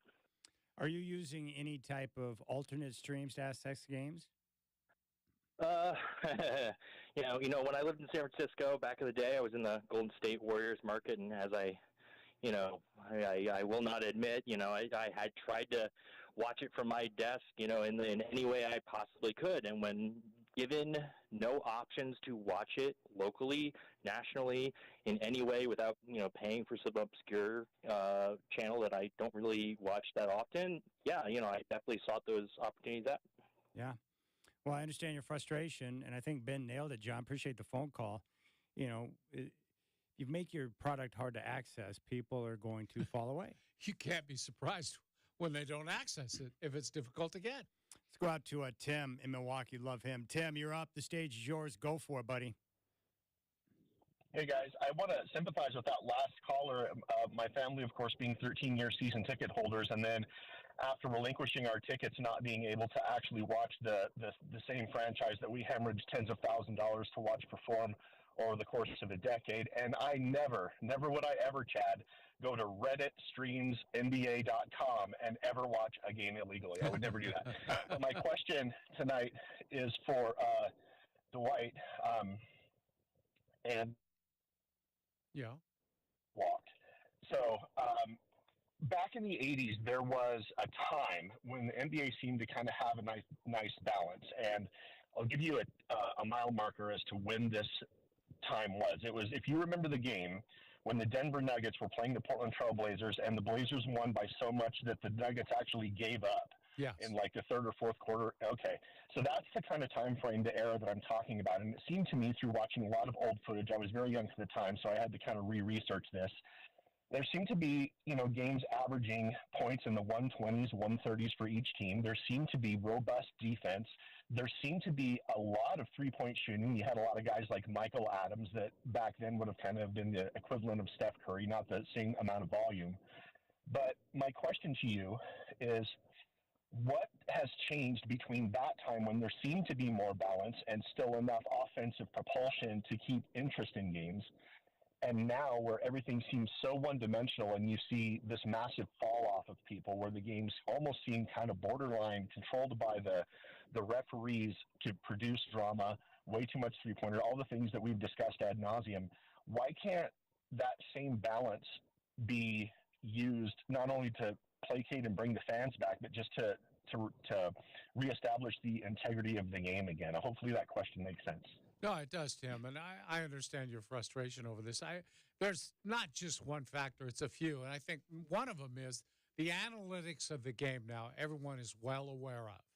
You shoot threes or you shoot layups. The mid-range is out of the game entirely, and we're seeing just an avalanche of threes that I never dreamed I would see covering the league when the three first came in.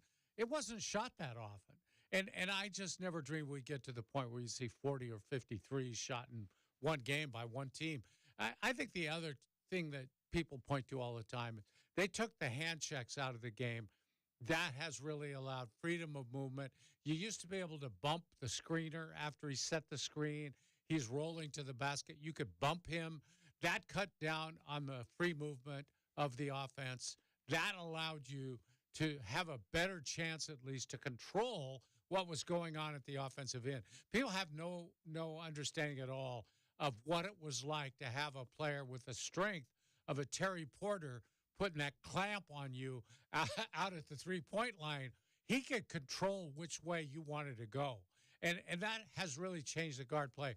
They just move with no impunity at all now, and that's really held the scores up, actually, now the way they go. The pasty white Skeletor himself, Adam Silver. Yeah. I don't think he knows what he's doing. He needs our help. Yeah. We should send letters to him offering up advice on how to fix the game. And I think getting the hand check back and allowing the screener to be bumped is a good idea.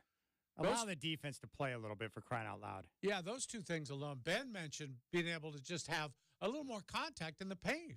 That would be fine, too. Don't whine about little touches and stuff. Let them bump a little bit in there.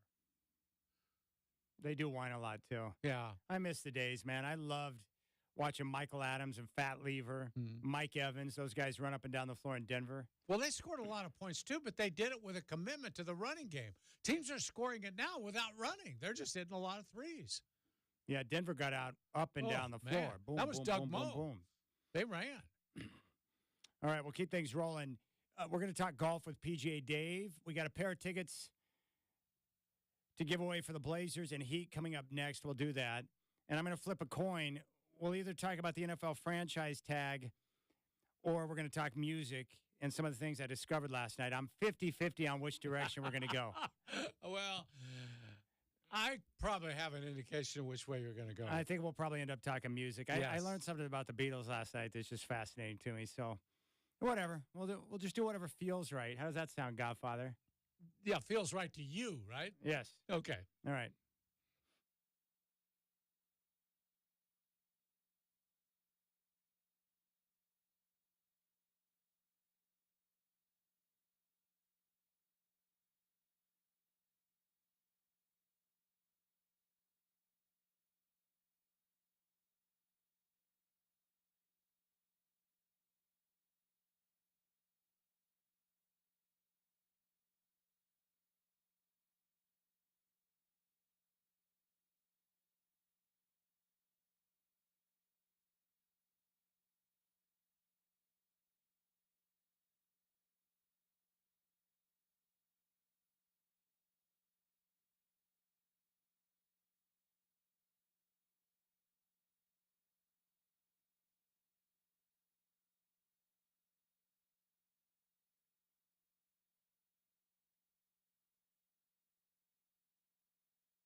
All right, this in today from college football. The playoff board of managers unanimously approved a model that will guarantee the 5 highest-ranked conference champions in the expanded 12-team field, along with the next 7 highest-ranked teams.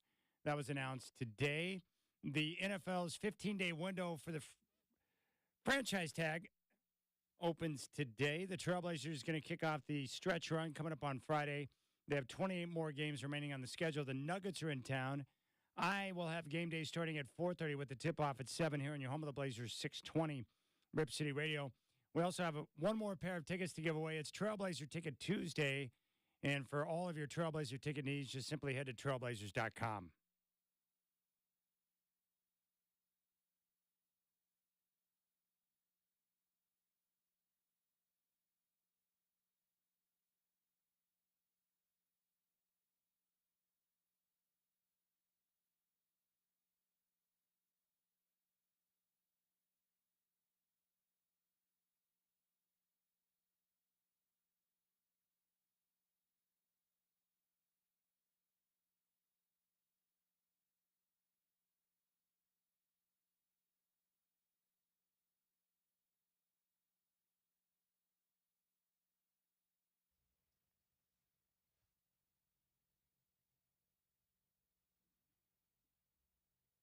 Oh, what a night.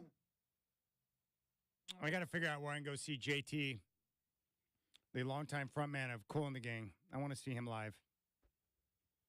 He does do some reunion shows, but that guy's a pimp. There are certain guys, when they sing and the way they look up on stage, I'm like, yeah, give me some of that. I am looking forward to the Toto Journey concert, too, by the way. Yeah, I bet you are. That's 2 of your favorite groups. All right, this just came in from betonline.ag. Yeah. Now that Jacques Vaughn has been fired by the Nets, who's next on the list, most likely coaches to be fired in the NBA? All right, here's the list for you, Chad. All right. Number 1, moving into the top spot, Chauncey Billups, Portland, 2-1, 2-1 odds. Interesting. I don't think it's going to happen, though. I don't either. No. Everything I've heard, all the indications are the Blazers are not in any they're just not at that point yet. No. I think they're still evaluating. And as you and I have talked about with where the team's at right now, why make a move? And not only that, but who are you going to be able to hire right now when this team's going through this transition phase? It would be the legit coach. I would rather continue to get a feel for Chauncey. And the good thing is his contract is very reasonable. Yeah. And really, this late in the season, there's really no point in firing a coach at this point. Let me give you the rest of the list real quick. Darvin Ham, 5-2. Steve Clifford, 5-2. Monty Williams, they can't fire him. They owe him too much money. 11-2 on Monty. Quinn Snyder, 12-1. Billy Donovan, 25-1. Taylor Jenkins, 33-1. Huh. Yeah. Boy. Yeah, I don't know. Monty Williams is robbing the Pistons blind. I know that much. Yeah, he is. He is robbing them blind. Good gracious. Yeah, that was the biggest contract in the league when he signed it, wasn't it? That was like. I think he's the highest paid coach in the NBA. Yeah. That is crazy. Yeah, Chauncey Billups will. There's no doubt in my mind he's going to be the coach next year. None. Yeah. That's much to the chagrin of Trailblazer fans out there that want him gone. But I don't have an issue with the way Chauncey's coaching the team, and I don't think it's wise for the team to make a move right now. They have other issues they've got to sort through.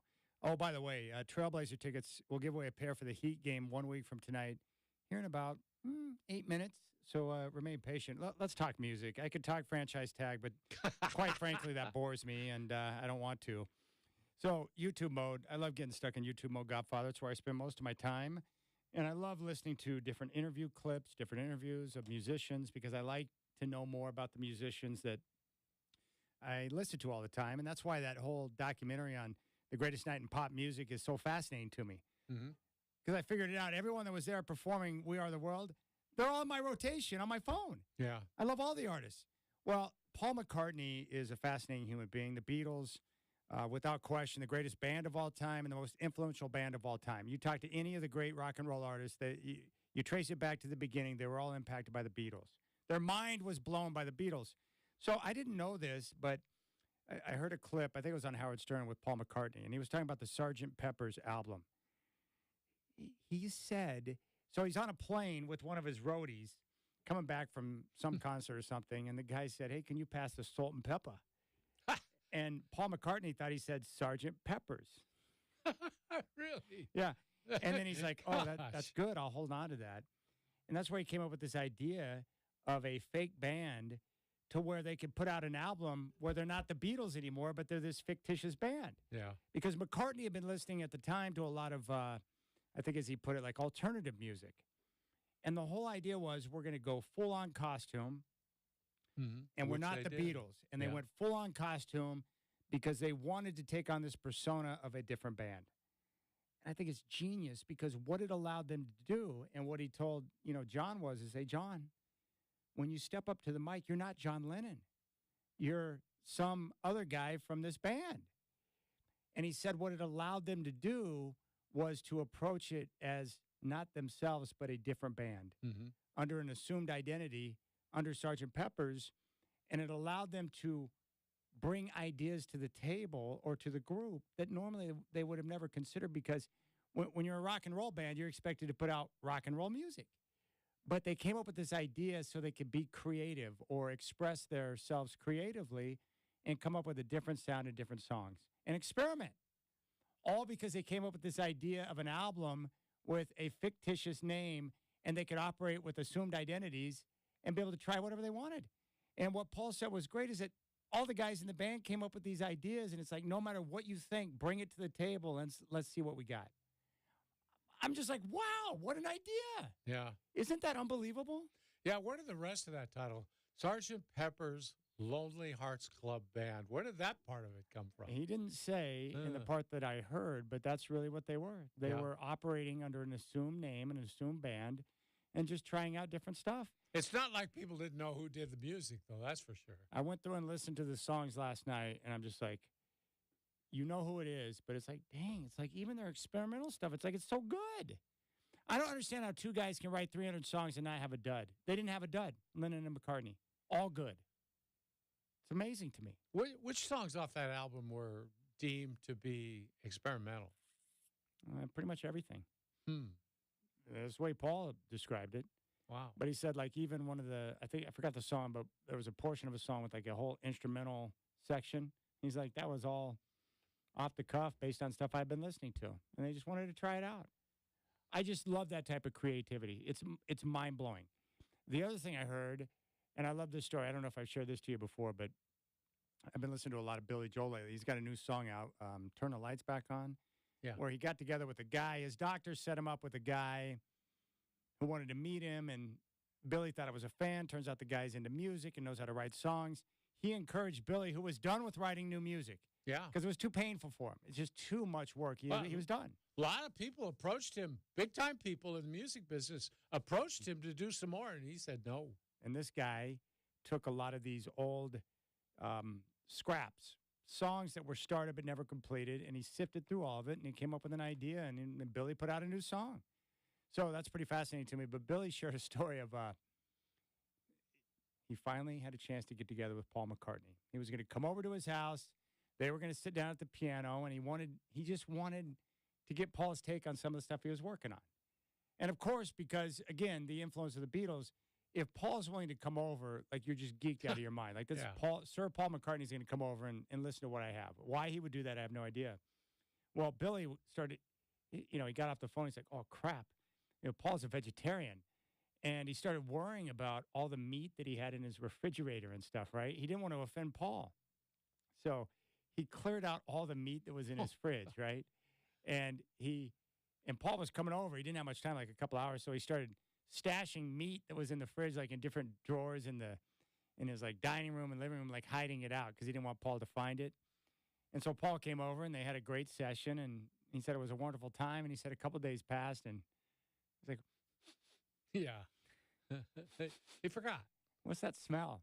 Yeah. He had forgotten about the meat that he had hidden because Paul was coming over and it started to spoil. Did he think Paul was going to inspect his refrigerator when he came over or what? Yeah. Yeah, because you go to the fridge, it's like, hey, can I get you something? And like, he didn't want Paul to see any meat products in there. He didn't want Paul to be offended. Not that Paul would have been offended, but he had never had Paul over at his house before, so he wanted to make sure that he did not offend him. He's nervous. Yeah. And of course, Paul's a pretty cool guy, so I thought that was a pretty legit story, which is amazing to me. The other one I heard that was great was, back in the day, when the Beatles were a band and they would get together at, Paul's house or whoever's house to, to they have their sessions, right? Start playing stuff or what have we got? What are we working on? And Paul said, back then we didn't have security. He said he'd get people to come up to the house all the time. So a guy comes up and knocks on the door, and Paul, he goes, if I'm busy, I'll pretend to be somebody else and I'll get on with it. But he goes, at this moment, I wasn't busy. So a guy answered the door, and it was like a bearded guy. And he thought the guy might be kind of a transient or whatever, but he wasn't sure. And the guy said, oh, I'm Jesus, and I'm looking for the Beatles, right? And Paul said, he's like, look, he goes, I didn't think he was Jesus, but I didn't want to take a chance. So I said, well, you better come inside for a cup of tea, right? Yeah, right. Didn't want to take a chance. Yeah, he didn't want to take a chance to turn down Jesus. So he invited him in, and they sat down and had a cup of tea. And then the guys showed up to go through their rehearsals. And he told the guys, like, hey, this guy over here, he says he's Jesus. Now, I don't know if he is or if he isn't, but I'm not taking that chance. He must have kind of looked like him, I guess, huh? Yeah. So the guy said, that's fine. Just tell him to sit down and not disturb us. And so he went over to the guy and said, here, you sit here and just be quiet and just be Jesus. And so he allowed him to stay. Because back then, people weren't worried about, the security or stuff like that. It was just normal. But I love that. It's kind of fun. It's like, well, I'm not going to take the chance. What if it is Jesus? So he let him in. But I just, the creativity with, the songwriting and the whole process is fascinating to me. Yeah. He also said that he believes now, looking back, that they probably underestimated the songwriting ability of George Harrison. Yeah. But back then, it was Lennon and McCartney who did most of the songwriting because they were proficient in it. And the other guys were a little more reluctant. But as time went on, Harrison became more comfortable with it and really started to engage in the songwriting and became very good at it. And so he said once John decided to break up the group and leave, that, they thought, there was people who wanted them to continue. And he thinks that with Harrison's improved songwriting that they could have put out, many more great songs. But he said once the family breaks up, we knew it was time to move on. What always got me, you said proficiency. Yeah. I was always astounded at how quickly they put out new quality songs. It was like those albums were coming like hotcakes. It was amazing in those days. It's probably pretty awesome how quickly, certain song ideas. I think the song on Sgt. Pepper's like When I'm 64. I think McCartney, he said he wrote that one originally, came up with the ideas or the basis for the song at age 15. That's not bad. Isn't that crazy? That's good talent right totally there. Crazy. All right, time to talk some golf. PJ Dave, he's going to join us next, and we'll focus on Charlie Woods. We'll talk about we'll try and get someone to explain this whole live and PGA thing, which I don't understand anymore. But right now, we got a pair of tickets to give away for your Portland Trail Blazers. So if you'd like to see the Heat and Blazers 1 week from tonight, courtesy of your Portland Trail Blazers, for all of your ticket needs, go to trailblazers.com right now. We'll take caller 4, 503-248-0620. Call now. It is your show, and you take it over. Show me your Trailblazer tickets. 503-248-0620. Caller 4. Shacker will get your information. Have fun at the game.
Godfather, I was thinking about this today.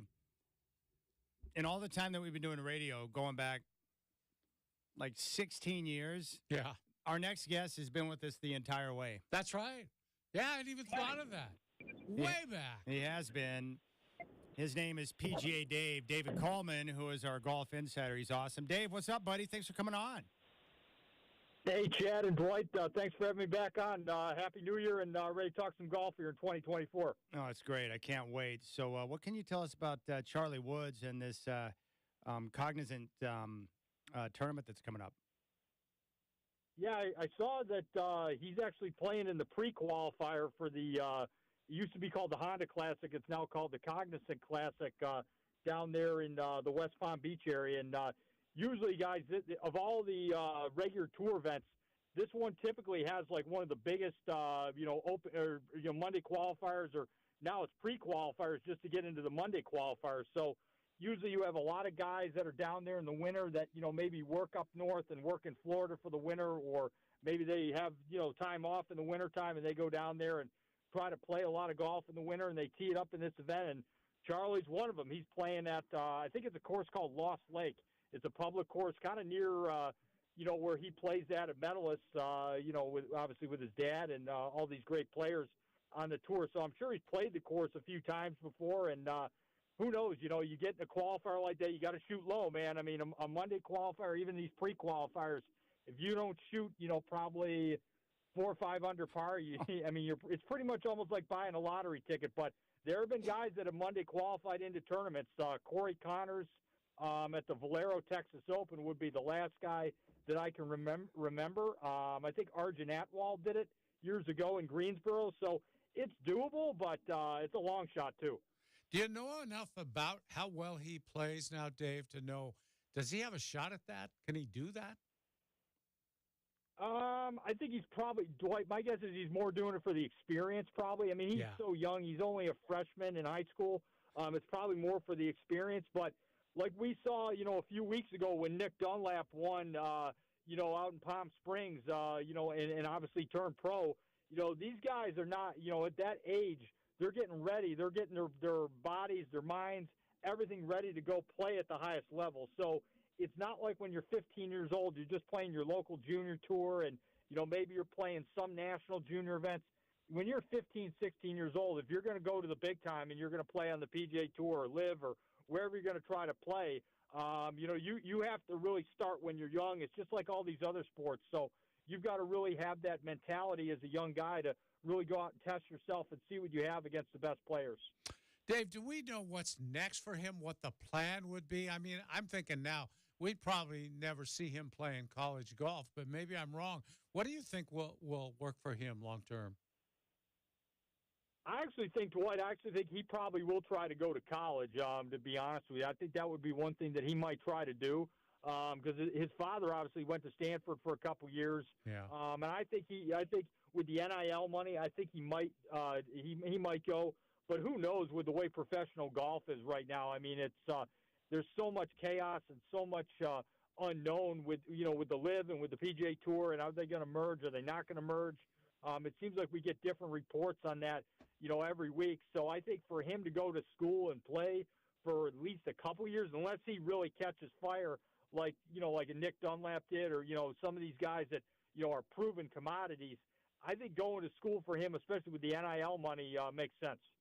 We're talking with PGA David Coleman here on the Rip City Drive. I mean, can you try to make sense of Live and PGA and where we're at and how you see this playing out? I don't know, man. It's there's a ton of unknown right now. It's it's gotten to the point where I honestly think they have to merge. And I think they, if you listen to Tiger's press conference last week at Riviera, and he talked about it, and you interpret it, I think they really still want to merge, and they need to get all the best players back together. You can see it's hurting the Live guys now because there's no world ranking points. A guy like a Joaquin Neiman or some of these guys that are just underneath the top players who don't have exemptions from winning majors or aren't high enough in the world rankings, it's hurting them because now they have to go over and play in Asia and play these obscure events to get into the majors. So it's not hurting the top guys like Rahm and Koepka and Dustin Johnson and all those guys that, have won the Masters or won other majors in the last few years. But let's be honest, it's going to hurt the guys that haven't, because now they have to go travel the world.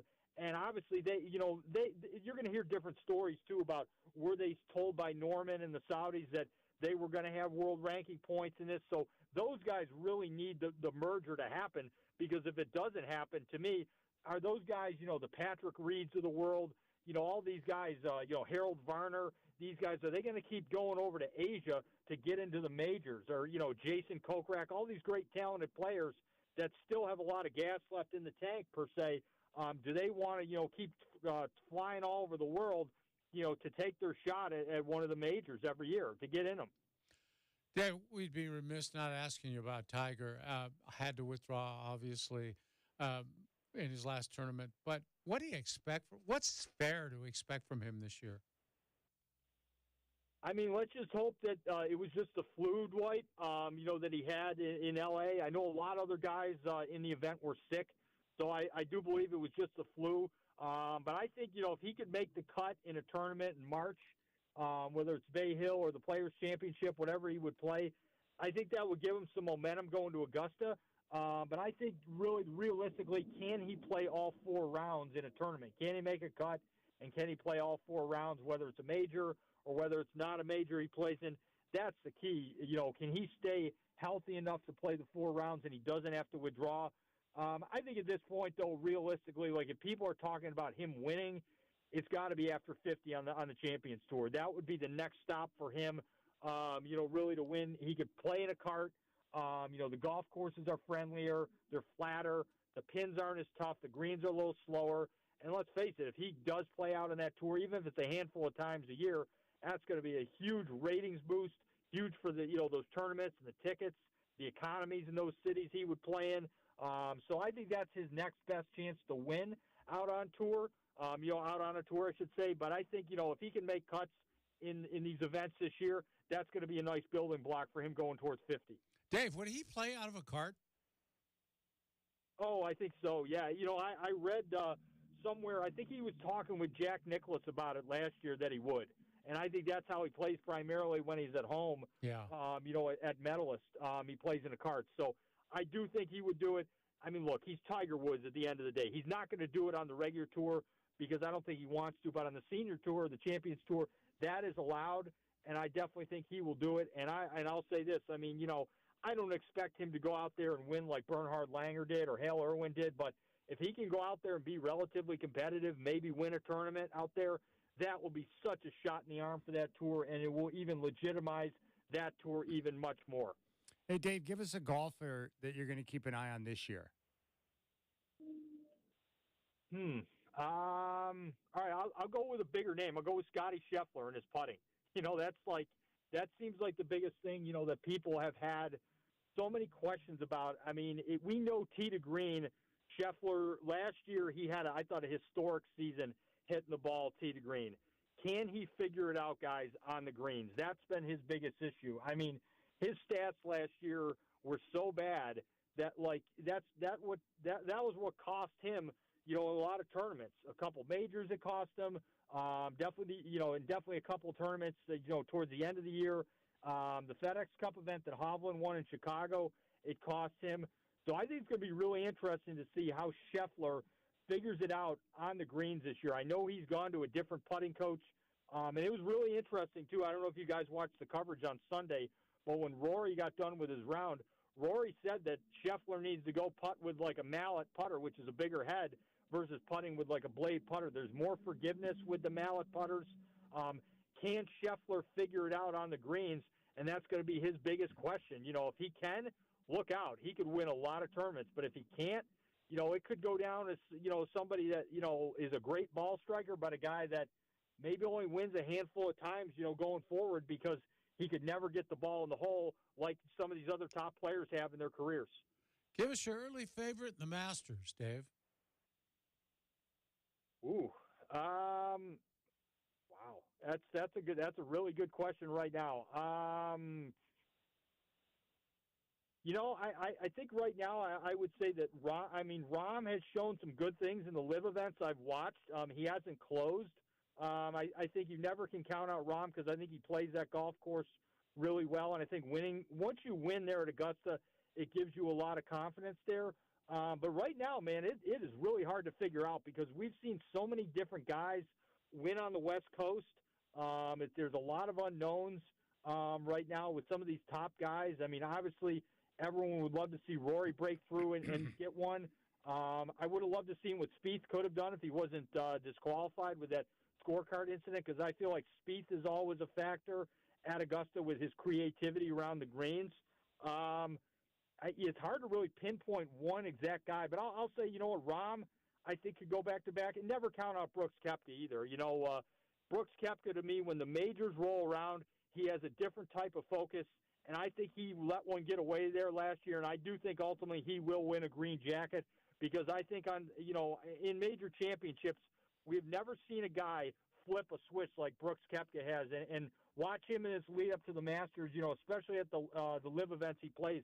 He'll be starting to work on certain shots to get ready for Augusta. So, I mean, if you don't like live guys, I hate to say it, I think those are probably the two favorites right now because all these guys on the PGA Tour, the big names to me have kind of been just so-so to start, and I think that's not great for the game, and it puts the game in a weird spot because you need the big names to really step up, especially on the run-up to Augusta and, in the majors. All right, PGA David Coleman here on the Rip City Drive. You're the best, man. Thanks for your time, and we'll reach out to you before the Masters, of course. Sounds good, man. I really appreciate it. Thanks again, guys, and I'll talk to you soon. There you go. Right. PGA Dave, breaking it down. Love Dave. Been with us. I'll tell you what, you got to be a pretty good guest to hang on with us that long. Yeah. I don't have friends that have been in my life that long. Thanks, Dave. We appreciate that. Well, the only problem with the golf talk is it makes me want to go out and play. I know. What is it, February? Yeah, a couple of months. 2 more months, Godfather. I just got to get through the next 2 months. I'm getting tired of practicing indoors. I just want to be out on the course, but the weather still sucks a big one. And it is what it is. I'm 2 months away from 6 months of greatness.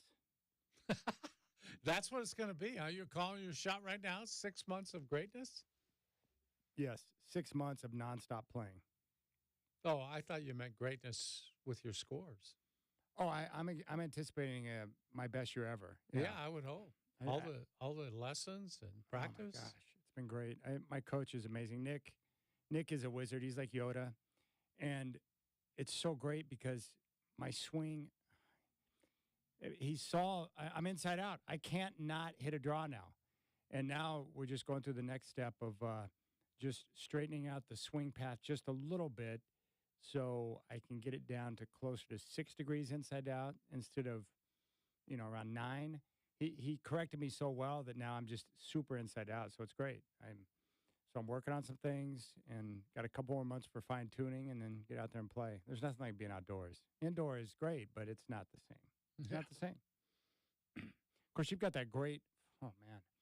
You should let me live with you, and then I could just walk over and be on the practice tees over there at Willamette all the time. That depends on how much rent you're willing to pay.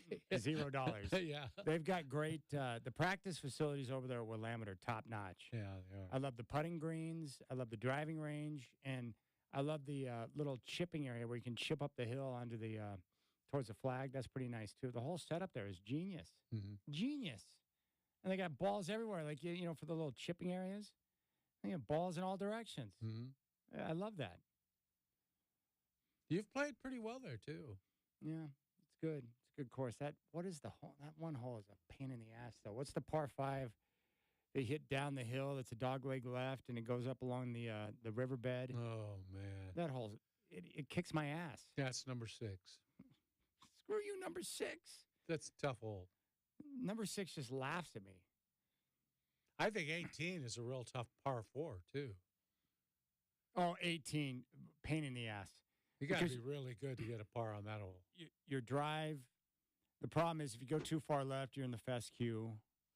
The 2 sand bunkers that block each side of the fairway leading up to because there's a little window you can hit into, and if you get it up past the sand traps, it'll roll down towards the green. But that's a small window. The fescue. I went from that one time. I'll never forget it. And who was the idiot that we played with that we used to work with at NBC? Because I want to punch him for what he did. But he took video behind me. I didn't know he was there. I went from fescue, because I was just over the bunker, hitting out of an impossible spot. I went from fescue on the bunker to fescue on the bunker on the other side. And it was really a. Who did we play with? Is his name John? Who was the nice guy? He's really nice. He lives over in North Portland. Lives over in North Portland. I can't believe you don't remember his name. You worked with him every day longer than I did. I worked with him, but I could remember him in a work environment. But in terms of who we played golf with that day, Was his name John? Is his name John? Well, there's John's over there probably, but I don't know. I can't believe you don't remember his name. I can't either. He's got a wife. He had a young kid. I think they had a couple of young kids. North Portland. Nice guy that worked behind the scenes on the TV side. Knew everything about the business. Oh, well, you don't remember his name. I don't either. All I know is that he recorded the video. He's like, look what I got. I'm like, yeah, screw you, man. Thanks for being there for my worst moments in life. Yeah, the 18's hard. Hole number 6 is really hard. The par 5 number 2 is challenging because the fairways are lined with thick trees. Yes. Yeah. Very narrow fairway. Once you get about 200 yards down, it opens up to a nice little lead up to the green down there. I like the little par 3 over the water. Over the lake, yeah. With the ridiculous green. It's like on a 90-degree angle. Real tough green. You don't want to be above the pin on that hole or you're screwed. Yeah. All in all, great golf course. But the problem with number 6 is like if you cut it too far, then you're going to go into the woods. Penalty. That's a problem. If you hit it too far to the right, then you leave yourself a ridiculous long second shot. Oh, well. There's certain holes where it's like I need time. I need more times on the course to figure out, to master it, you know? That's not going to get you a bedroom at our place. I'm trying, man. I'm Sorry. trying. Oh, whatever. I like talking to PJ Dave, though. Charlie Woods is awesome. I like watching him play. I'm gonna follow young Charlie's career. I can't believe he's 15. It's amazing to me. He was like a little guy, barely swinging the club. He's the kid at school with the hot mom, though. I can tell you that much. Yeah, so I'm just curious to see what type of, path he forges. Maybe the college path will be good for him. Get him out of the house. He can be on his own and get a chance to get some competitive golf before he jumps to the pro level. Yeah, I think that would be really important. It'd be interesting, too, if Tiger finds him a good caddy for this qualifying and he doesn't have his father right there next to him all the time, that'd be good for him. You've got to be out on his own figuring these things out. If you're Tiger Woods' son, does that give you an edge for getting exemptions into certain tournaments? Oh, no, Chad, no. He'll draw galleries similar to what his dad did. I'm 50-50 on whether or not I want the farewell tour. Yeah, sure you are. Well, this song's terrible. I cannot believe LeBron said that he's not comfortable with praise. The exact opposite. You love praise, LeBron, a lot. So much so that you like to go and steal the attention from your son when you sit courtside at USC games. Yeah. But the ultimate was the museum he opened for himself. Of course, it's for his fans and the people of Akron, How about when his son was playing AAU ball and he went out and got in the layup line with him, dunked the ball? That's a douche dad move right there. Oh, gosh. Just sit down and shut up and watch the game, right? Yeah, please, Dad. Can you stop bogarting my attention here, please? It's my game. All right, you got the Rip City Drive with Dwight and Chad.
All right, Godfather, I'll start with you. Who would you like to hand a high five out to?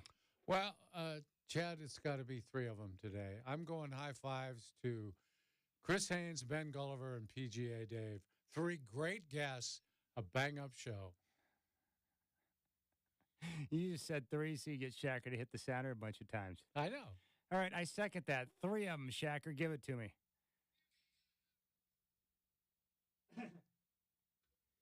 Oh, that's very nice.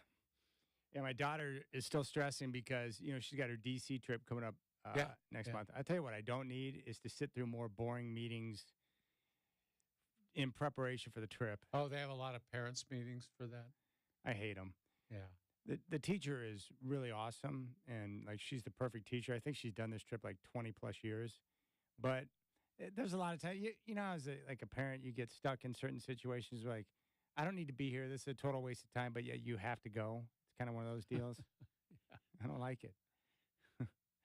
It doesn't involve me. I'm not going to be there. It's just. Right. But this lady, I have no doubt this lady's going to make sure the kids are on point and safe. Isn't that the only issue? That's all I care about. I trust you. Have a good time. And this chick, I know that no shenanigans are going to be going down on the trip because this teacher is she is it'd be it's like having Janet Reno leading the charge. Really? You're not going to mess with this lady. Uh-huh. Miss Kunkel is her name Oh. over at Kingsway. Miss Kunkel. And it's funny because the way that the kids talk about her, they act like they don't like her, but I know that they love her, they respect her, right? Mm-hmm. So it's kind of cool to see how that whole process play out. But what she's stressing about is that they're going to go to the site of the Gettysburg Address, and they all have to recite the entire address. Oh, my. So Ooh. she's going through the process of memorization. Yeah. That's a tough one. Yeah. Because it's long. Yeah. Yep, she's getting there, but I think that's pretty cool they're making her do that. I never did well with memorization. I was not good at that. No, I can't. And now that I'm older, I'm really suck at it. Someone tells me something like, what was that guy's name? I can't remember the guy's name we played golf with. And I worked with him every day for 2 straight years. Can't remember his name. I had an English teacher in high school that made us memorize lines from Shakespearean plays and middle English and all kinds of goofy stuff. It was terrible. And you memorize it, you work your tail off to do it. And right after you recite it in class, hour later, you forgot it. It's just So what good does it do?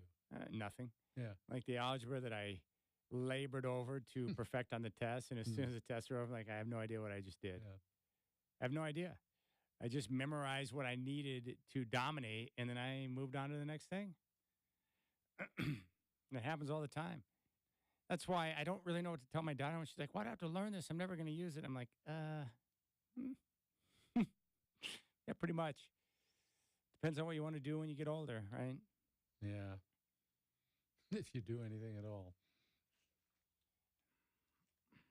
I would say, what class did you, for me, my English classes through college were very productive for writing purposes. Yeah. I think probably the most valuable class was speech, having to prepare material and get up in front of the class and present it. That was, I get cold sweats thinking about the stress involved in that, but that, in terms of application, I would say that was one of the more productive classes. I enjoyed that. I enjoyed all my history classes, too. I was really big on that. You didn't give your high fives, though. Yeah, I did. I Did you? seconded. See, you just forgot. See, Oh, you can't you remember seconded it? You're not allowed to do that. You can't do that. That's cheap. No, it's You got not. to come up with your own. I just wanted to do whatever it took to get Shacker to hit that sounder a billion times. Because Shacker likes that. I didn't think you were serious. I thought you were just making him hit the button again. No. Sean and Sandy disagrees. He thinks the Rolling Stones are better than the Beatles. No. They're great, but they're not the Beatles. Now, look, I'm not here to tell you who the greatest band is of all time. I'm just, with your stance, you want to say the Stones, that's fine. They're a great band. But all the other artists, they don't point to the Stones in terms of their main influence. They don't. They all acknowledge the Stones are great, but everyone points to the Beatles. Yeah. I think the Beatles may have written songs for the Stones.